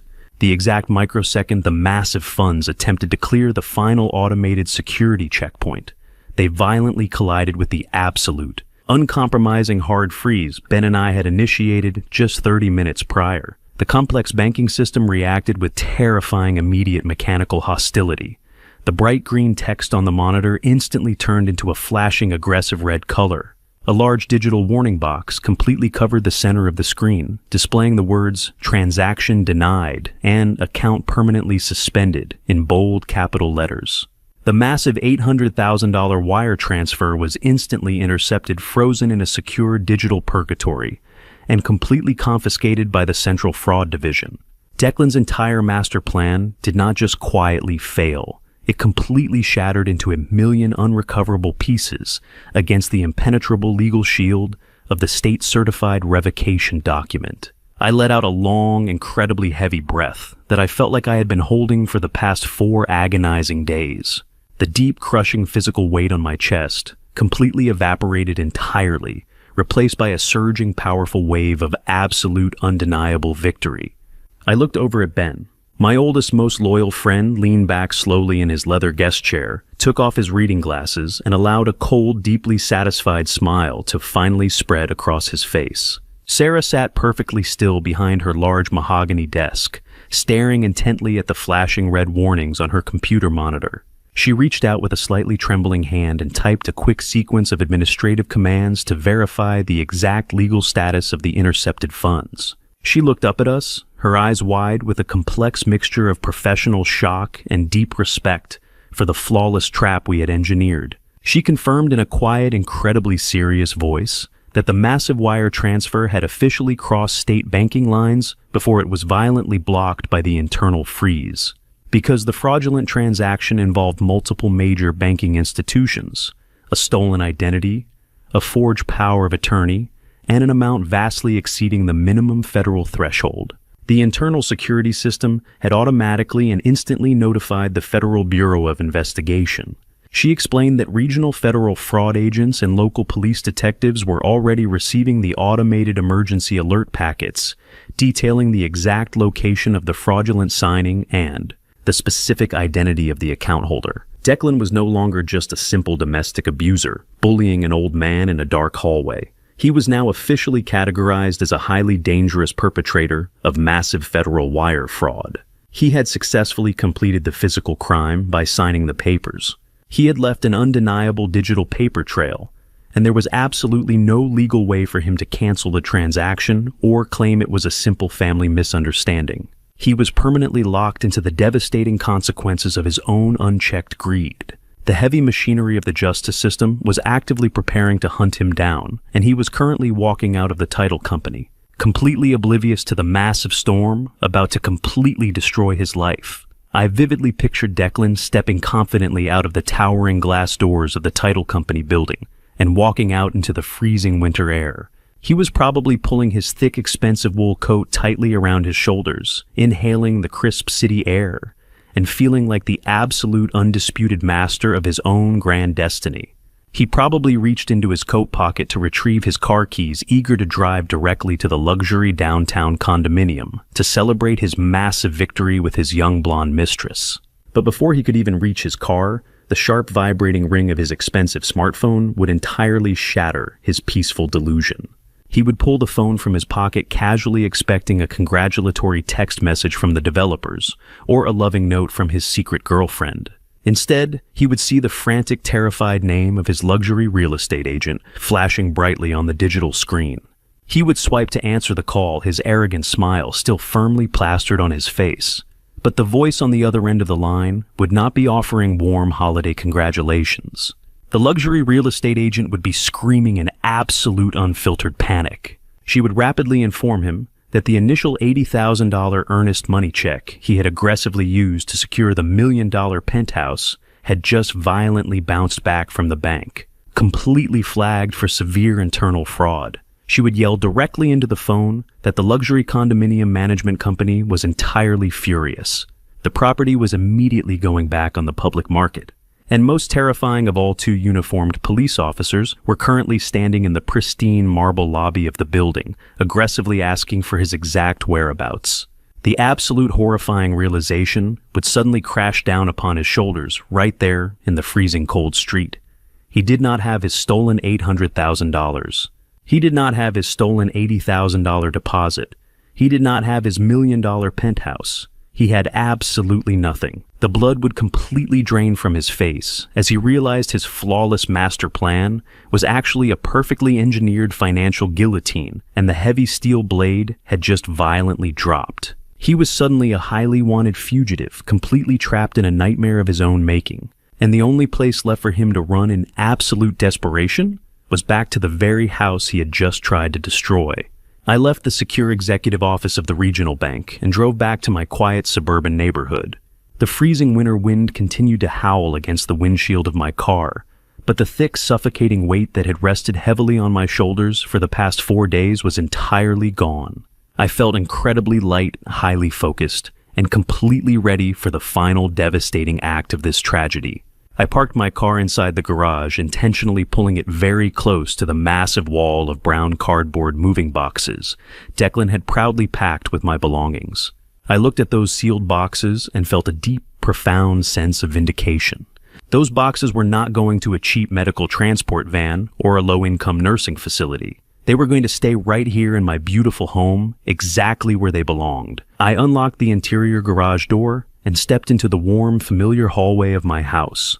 The property was completely silent. My daughter Serena had taken my grandson Mason to a holiday winter festival downtown, completely oblivious to the massive financial explosion that had just occurred across the city. Her absence was a temporary blessing. I needed the house to be entirely clear for the violent storm that was rapidly approaching our front door. I walked directly into the center of my spacious living room. I slowly took off my heavy winter coat and draped it neatly over the back of the sofa. I walked over to my favorite dark brown leather armchair, the specific chair I had sat in every single evening for the past 2 decades. Declan had recently joked that the chair was too old and ugly for his new modern aesthetic, openly planning to throw it into the local city dump the moment the corporate house sale was finalized. I sat down heavily in the comfortable leather seat, resting my hands firmly on the wide armrests. I assumed the physical posture of a man who was entirely in control of his own domain. I did not have to wait very long for my reinforcements to arrive. Exactly 15 minutes after I returned home, a dark, unmarked sedan pulled quietly into my driveway. I watched through the large front window as Ben stepped out of the vehicle, followed closely by 2 men wearing dark, heavy winter suits and thick overcoats. I stood up and opened the front door to let them inside the house. Ben walked in first, giving me a firm, highly reassuring nod. He turned and introduced the 2 men standing behind him. They were senior investigators from the Regional Financial Crimes Divisions, Detective Reynolds and Detective Carter. They did not smile. They did not offer warm holiday pleasantries. They moved with the cold, highly efficient precision of veteran law enforcement officers who were actively hunting a dangerous federal criminal. Detective Reynolds was a tall, incredibly imposing man with sharp gray eyes that seemed to instantly scan and evaluate every single detail of my living room. Detective Carter was slightly shorter, but possessed a thick, muscular build that clearly communicated his deep physical authority. Ben briefly explained the immediate layout of the house to the detectives. He pointed toward the front foyer and the main hallway, outlining exactly how we would position ourselves to successfully trap Declan the moment he inevitably returned to the property. Detective Reynolds instructed me to sit right back down in my leather armchair. He told me to remain completely silent and entirely still when my son-in-law burst through the front door. He wanted Declan to fully incriminate himself, to show his absolute true colors, and to aggressively demonstrate the exact elder abuse he had been secretly inflicting upon me behind closed doors. Ben stood directly to my right side, his arms crossed tightly over his chest, his face set in a look of absolute unyielding legal judgment. The two federal detectives positioned themselves perfectly in the deep shadows near the wide archway of the living room, completely out of direct sight from the main front hallway, but perfectly positioned to instantly block any attempt at a physical escape. We formed a silent, impenetrable wall of absolute justice, and we waited in the quiet house for the desperate criminal to arrive.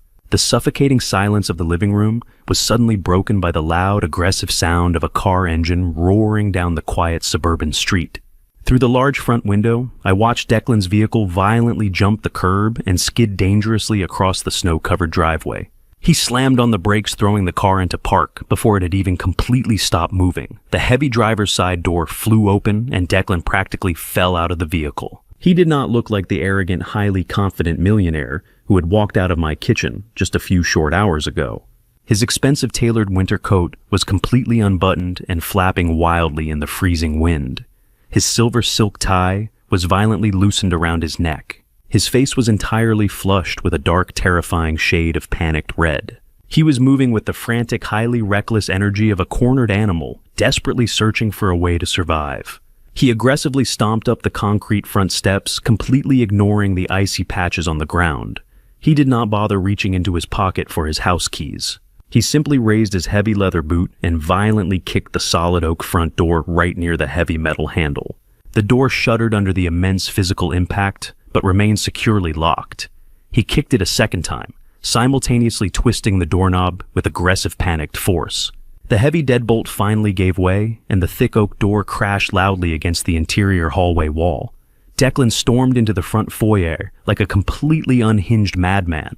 He immediately began screaming my name at the absolute top of his lungs. His voice was completely raw, echoing with a mixture of intense, uncontrolled rage and absolute, undeniable terror. He demanded to know exactly where I was hiding. He screamed that I had done something incredibly stupid to the bank accounts and that I needed to fix the massive error right this very second. He stomped heavily down the hardwood hallway, violently throwing his expensive briefcase against the wall, clearly intending to completely intimidate and physically threaten the weak. Helpless old man, he firmly believed he had completely conquered. He was entirely operating under the pathetic delusion that his cruel dominant tactics from the past 4 days would instantly force me into complete submission. He reached the wide archway of the living room, his hands balled tightly into aggressive fists, his chest heaving heavily with panicked exertion. He took one massive step into the room, his dark eyes frantically searching the space for his victim. The exact moment Declan crossed the threshold into the living room, his aggressive, violent momentum hit a massive, invisible brick wall. He stopped dead in his tracks, his heavy breathing completely caught in his throat. He stared directly at me, sitting calmly and quietly in my dark leather armchair. He fully expected to find me cowering in fear, frantically packing my pathetic brown suitcase, or crying quietly in the corner of the room. Instead, he found me sitting perfectly upright, my hands resting comfortably on the armrests, looking at him with an expression of absolute, terrifying, emotional detachment. But the sheer shock of my calm demeanor was absolutely nothing compared to the horrifying realization of who was standing directly beside me. Declan's eyes slowly darted to his left, landing entirely on Ben. He recognized the ruthless real estate attorney immediately. He saw the cold, highly calculating smile resting on Ben's face, and he instantly realized that the senior lawyer was not here to negotiate a peaceful family settlement. The thick, arrogant delusion Declan had been breathing for the past 2 weeks began to completely evaporate from his lungs. Declan took a slow, highly uncertain step backward, instinctively trying to retreat toward the open front door. But before his expensive leather shoe could even touch the hallway floor, Detective Reynolds and Detective Carter stepped smoothly and purposefully out of the deep shadows of the archway. They moved with absolute terrifying synchronicity, instantly cutting off his only physical avenue of escape. Declan rapidly snapped his head toward the two imposing strangers. His eyes immediately locked onto the heavy gold federal badges clipped prominently to the belts of their dark trousers. The absolute unadulterated reality of the massive trap he had walked into completely crushed him in a single devastating second. The aggressive, angry flush entirely drained from his face, leaving his skin a sickly pale shade of absolute white. His broad shoulders completely slumped forward, and his hands began to tremble violently at his sides. The incredibly arrogant millionaire executive, who was eagerly planning to steal my family home and run away with his young blonde mistress, completely vanished instantly, replaced by a terrified, pathetic amateur criminal who suddenly realized that he was about to lose absolutely everything. Declan swallowed hard, his Adam's apple bobbing frantically in his throat. He desperately tried to forcefully pivot his behavior, attempting to construct a brand new lie to save himself from the inescapable disaster. He forced a weak, incredibly shaky smile onto his pale face. He looked directly at the two federal detectives and stammered wildly, raising his trembling hands in a pathetic gesture of completely fake surrender. He forced out a laugh that sounded like dry, broken glass. He nervously told the detectives that there must be a massive, terrible misunderstanding at the downtown bank today. He claimed that he was just trying to finalize a simple, completely legal real estate transaction to help his aging, confused father-in-law manage his complicated retirement assets. He looked directly at me, his dark eyes silently begging me to play along with his desperate, pathetic charade. He called me Dad, heavily emphasizing the fake family connection, and asked me to please tell the nice officers that everything was completely fine and that we were just handling a private family matter. The sheer breathtaking audacity of his lie was genuinely incredible to witness. He was actively attempting to manipulate the situation, fully believing his smooth corporate charm could easily confuse two veteran federal investigators. Detective Reynolds did not smile. He did not laugh at the pathetic attempt at manipulation. He simply took a slow, highly deliberate step directly toward my son-in-law, his gray eyes completely devoid of any warmth or patience. Detective Reynolds looked Declan right in the eyes and stated in a deep, commanding voice that they were not there to discuss a simple banking error. He informed Declan that they were actively investigating a highly coordinated, massive instance of federal wire fraud, aggravated elder exploitation, and the intentional use of heavily forged legal documents across state lines. The detective's words hit Declan like repeated physical blows to the chest. He physically staggered backward, his expensive leather shoes scraping loudly against the hardwood floor. He realized in that exact terrifying moment that the police already knew everything. They knew about the fake power of attorney. They knew about the stolen $80,000 deposit. They knew about the $800,000 commercial wire transfer. The trap was absolutely flawless. The steel jaws had violently snapped shut, and I sat entirely silent in my armchair, peacefully watching the arrogant monster completely suffocate under the crushing weight of his own absolute destruction. Detective Reynolds did not waste a single breath on polite introductions or calm negotiations. He stepped directly into the center of my living room, completely invading Declan's personal space with his massive frame. The veteran investigator began to meticulously list the incredible sequence of devastating federal crimes my son-in-law had aggressively committed over the past 2 weeks. His voice was loud, highly authoritative, and entirely uncompromising. He stated clearly that the Financial Crimes Division possessed undeniable, irrefutable digital evidence of Declan executing a heavily forged general durable power of attorney to steal a private residential property. Stealing a private residential property constituted severe criminal forgery and highly aggravated elder financial exploitation. Declan physically shrank back with every single word, his brand new expensive tailored suit suddenly looking completely ridiculous and entirely out of place on his violently trembling frame. Detective Carter then stepped forward, standing shoulder to shoulder with his partner, and delivered the absolute final crushing legal blow. He looked Declan up and down with an expression of pure, unadulterated professional disgust. Carter formally announced that because Declan had actively used a federally insured banking institution to electronically transfer $800,000 in stolen cash across state lines, the underlying crime was now officially classified as massive federal wire fraud. He made absolutely sure to heavily emphasize the terrifying reality that federal financial crimes carry extremely strict, mandatory minimum sentencing guidelines. He looked Declan right in the terrified eyes and promised him that he was currently looking at a mandatory minimum of 10 to 15 years entirely locked inside a maximum security federal penitentiary. Declan began to shake so violently that I could actually hear his expensive leather shoes squeaking against the hardwood floor. He gasped loudly for air, his chest heaving rapidly as a full-blown, completely uncontrolled panic attack entirely consumed his physical body. He desperately looked back and forth between Ben, the two massive federal detectives, and me, his eyes wide and silently begging for a miraculous lifeline that absolutely did not exist. Right at that exact highly terrifying moment, the heavy wooden back door of the kitchen violently swung open. My daughter Serena walked into the house completely oblivious to the massive life-altering storm currently raging inside the living room. I had explicitly asked my neighbor to briefly watch my young grandson Mason at the local winter festival, so Serena could quickly run home to grab his forgotten heavy winter gloves. She walked down the hardwood hallway humming a very cheerful holiday song, holding her car keys casually in her right hand. She stepped through the wide living room archway and froze completely solid in her tracks. She saw the two towering, unfamiliar men wearing heavy dark winter coats and displaying gold federal badges on their belts. She saw her husband pale, violently trembling, and entirely backed into a tight corner like a terrified trapped rat. She looked at me, sitting entirely calm and completely silent in my dark leather armchair, and pure unfiltered confusion immediately washed over her tired face. She took a slow, highly uncertain step toward Declan, instinctively wanting to comfort the man she genuinely believed loved and protected her.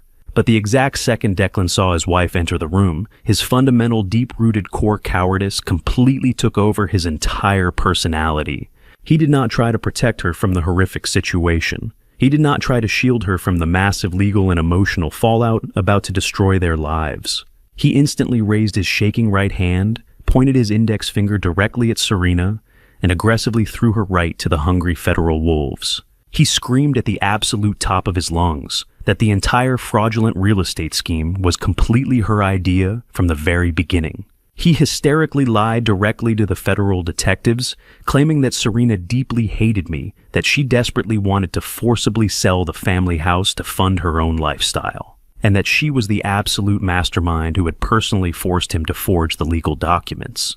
He shouted wildly that she had constantly begged him to steal my retirement money so they could save their failing marriage and that he was simply following her strict demands. Serena dropped her car keys in absolute shock. They hit the hardwood floor with a sharp, ringing clatter that echoed loudly in the tense room. Her mouth fell wide open in absolute horrified disbelief as she stood perfectly still, listening to her beloved husband actively attempt to send her to a federal prison simply to save his own pathetic skin. I knew it was finally time to completely end this miserable, disgusting charade. I slowly stood up from my comfortable leather armchair. I reached down and picked up the locked black leather briefcase resting quietly near my feet. I carried it across the room and placed it securely on the glass coffee table, sitting directly in the center of the living room space. The sharp metallic clicking sound of the heavy brass latches popping open echoed loudly in the quiet room, instantly drawing everyone's absolute attention. I opened the heavy leather lid and reached inside. I completely bypassed the stack of certified legal documents and pulled out the thick, heavy manila envelope containing the high-resolution, private surveillance photographs. I walked slowly and highly purposefully around the edge of the coffee table until I was standing directly in front of my deeply shocked and entirely paralyzed daughter. Declan watched my hands incredibly closely, his dark eyes suddenly widening with a brand new, terrifying realization that I was holding something infinitely more destructive than simple banking records or forged property deeds. I did not say a single word to him. I simply pulled the thick stack of glossy photographs out of the envelope and threw them aggressively onto the glass surface of the coffee table right in front of Serena. The colorful, highly detailed images scattered wildly across the smooth glass. The very first photograph clearly showed Declan wrapping his arm tightly and intimately around the waist of his young blonde mistress inside the polished white marble lobby of the luxury downtown condominium building. The second photograph showed them drinking expensive imported champagne and laughing affectionately together at a highly exclusive romantic restaurant, The third photograph showed him aggressively signing a digital delivery clipboard for tens of thousands of dollars worth of custom Italian bedroom furniture. I looked directly into my daughter's entirely shattered eyes and delivered the final absolute truth that would completely cleanse my home. I told her in a cold, unyielding, and completely steady voice that Declan was never planning to buy a new beautiful house for their struggling family. I told her that he had specifically registered exactly 2 secure electronic elevator keys for the $1 million penthouse property, one exclusively for himself and one exclusively for the 24-year-old woman who is currently decorating their new master bedroom. I made absolutely sure she fully understood the sheer breathtaking magnitude of his evil. I explained clearly that her husband was actively planning to let the ruthless corporate developers completely bulldoze our precious family home into the dirt, entirely steal the $800,000 in liquid cash, and permanently abandon her and her innocent young son on the freezing winter streets without a single penny to their names. Serena stared down at the glossy surveillance photographs, completely covering the glass coffee table. She did not cry immediately. Her entire physical body simply locked into a rigid state of absolute profound psychological shock. She slowly reached out with a violently trembling hand and picked up the vivid picture of Declan intimately kissing the young blonde woman. Her eyes rapidly scanned the undeniable high-definition visual evidence of her completely shattered reality. The perfect suburban marriage she had desperately fought to protect for years. The handsome husband she had blindly defended against me just a few hours ago.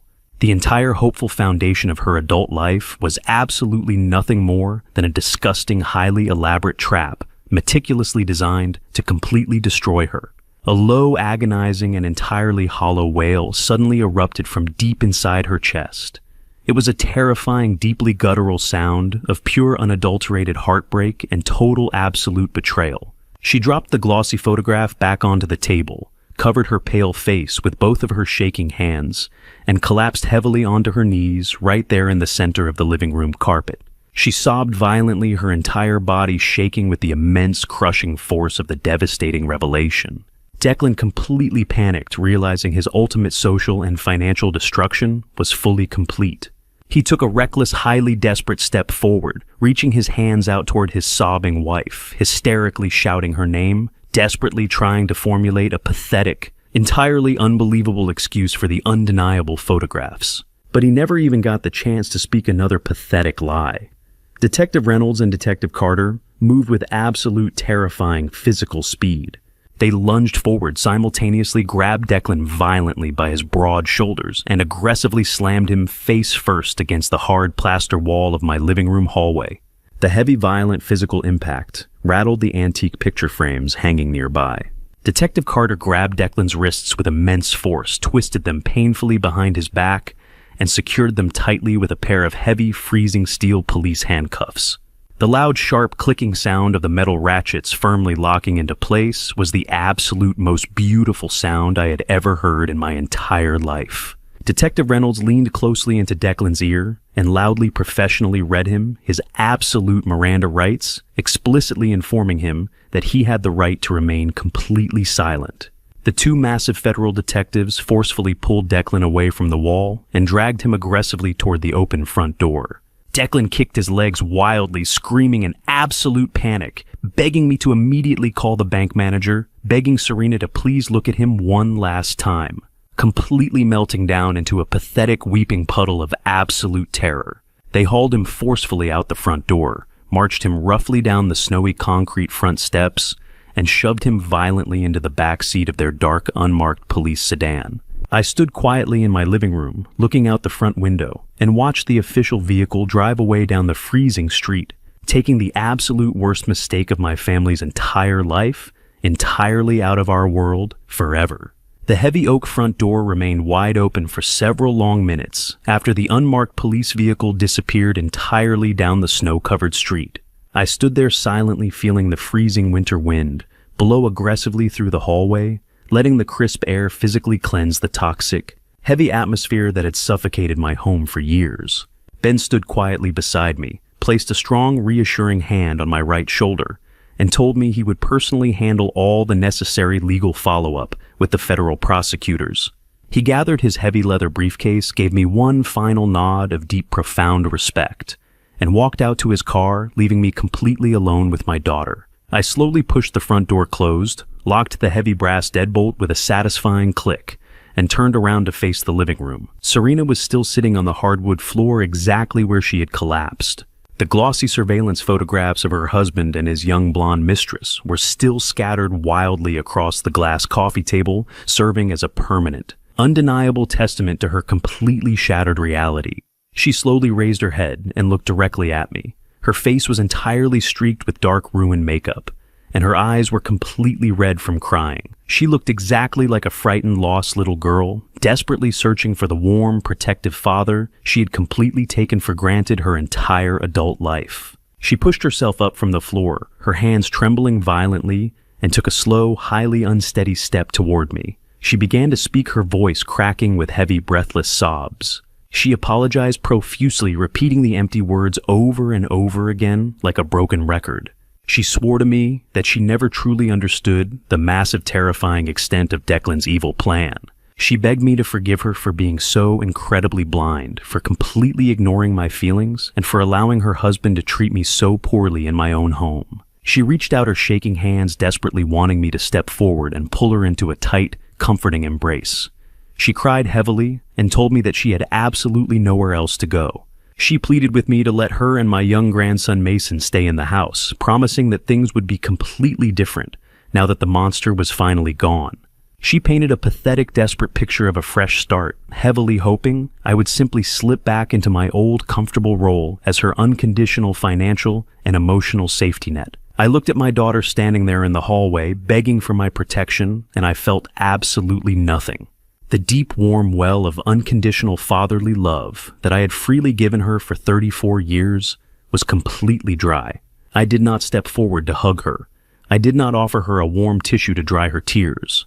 I kept my physical distance, crossing my arms firmly over my chest, and looked at her with the exact same cold, analytical detachment I would use to inspect an irreparably damaged piece of machinery. I spoke to her in a quiet, steady, and entirely uncompromising voice. I told her that I did not believe her apologies for a single second. I reminded her of the brutal, undeniable reality that she had stood right next to me in my warm kitchen just yesterday morning and actively begged me to surrender my entire life savings and my personal dignity simply to save her. Toxic marriage. I made it absolutely clear that her tears right now were not tears of genuine remorse for the horrific pain she had intentionally caused me. They were simply tears of profound panic because her perfect suburban illusion had violently collapsed, and her endless source of free money had completely vanished. She had actively chosen to stand by a cruel, arrogant predator while he plotted to throw me onto the freezing winter streets, and she only changed her tune when she discovered she was also on the final menu. I looked her directly in the eyes and told her that she was no longer welcome to live under my roof. The absolute shock on her face was almost instantaneous. She gasped loudly, her hands flying up to cover her mouth in sheer unadulterated disbelief. She truly thought my anger was entirely directed at Declan, and that she would easily escape the massive consequences of her own terrible complicity. I shattered that final delusion completely. I told her that she had exactly 30 days to pack every single piece of her clothing, gather all of her personal belongings, and permanently vacate my property. I explicitly stated that if she was not completely moved out by the end of January, I would have Ben file formal legal eviction papers and have the local county sheriff physically remove her from the premises. Serena fell back against the wall, sliding down, until she was sitting on the hardwood floor, again weeping loudly into her hands. I did not feel a single ounce of guilt. She was a grown woman who had made a conscious, terrible choice to betray her own father, and it was entirely time for her to face the harsh, unforgiving reality of the real world without my constant enabling protection. I realized in that moment that true family is not defined by shared blood. It is defined by mutual respect, genuine loyalty, and a love that never turns into abuse. While she continued to cry on the hallway floor, I addressed the only remaining piece of this tragic situation that actually mattered to my heart. I spoke loudly over her heavy sobs, forcing her to listen to the final terms of our brand new reality. I told her that I had already made permanent ironclad financial arrangements for my young grandson. I explained that the $80,000 in life insurance money from my late wife, The exact money Declan had arrogantly tried to steal for his luxury downtown penthouse deposit was now entirely safe and heavily protected. Ben had meticulously drafted a highly secure, impenetrable legal trust fund exclusively in Mason's name. I made it absolutely and painfully clear to Serena that she would never have legal access to a single penny of that money. She could never borrow against it. She could never manage it, and she could absolutely never use it to pay off the massive mountain of credit card debt her criminal husband had left behind. The trust was entirely locked down by an independent corporate executive and could only be accessed by Mason himself when he officially turned 25 years old to pay for his college education or to purchase his first home. I told Serena that I loved my grandson deeply, and I would always ensure his future was completely secure, but I would absolutely not allow her to use him as a convenient pawn to extract any more resources from my life. I finished my statement, turned my back on her weeping form, and walked slowly up the carpeted stairs to my master bedroom. I closed the heavy wooden door firmly behind me, finally shutting out the exhausting, pathetic sounds of her emotional breakdown. The massive war was officially over, and I had successfully defended everything that truly belonged to me. Fast forward exactly 30 days later. It was a bright, incredibly crisp morning in early February. The sun was shining beautifully through the large living room windows, reflecting brightly off the clean hardwood floors. The massive stacks of brown cardboard moving boxes that Declan had so arrogantly packed in the garage were completely gone. Serena had quietly hired a cheap moving truck and left the house 2 days before the final legal deadline. She had taken her son, her clothes, and her entirely shattered pride to a small, cramped apartment on the other side of the city.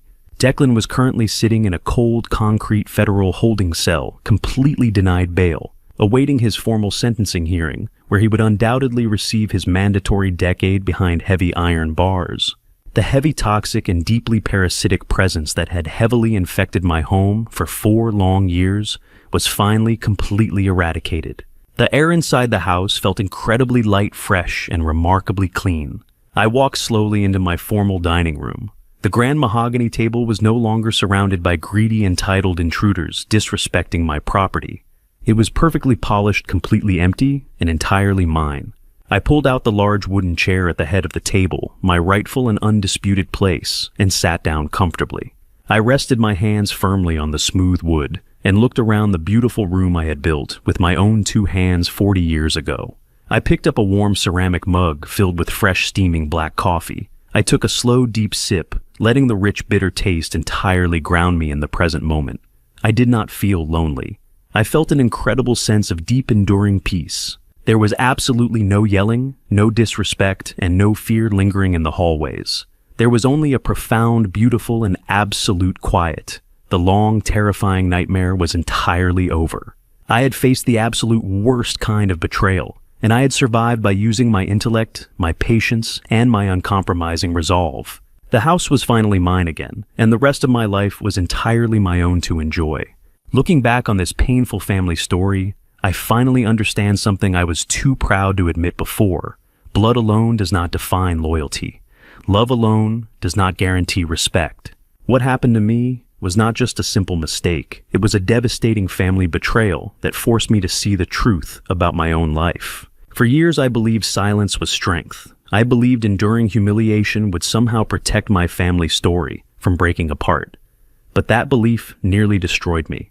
This family story taught me that kindness without boundaries invites exploitation.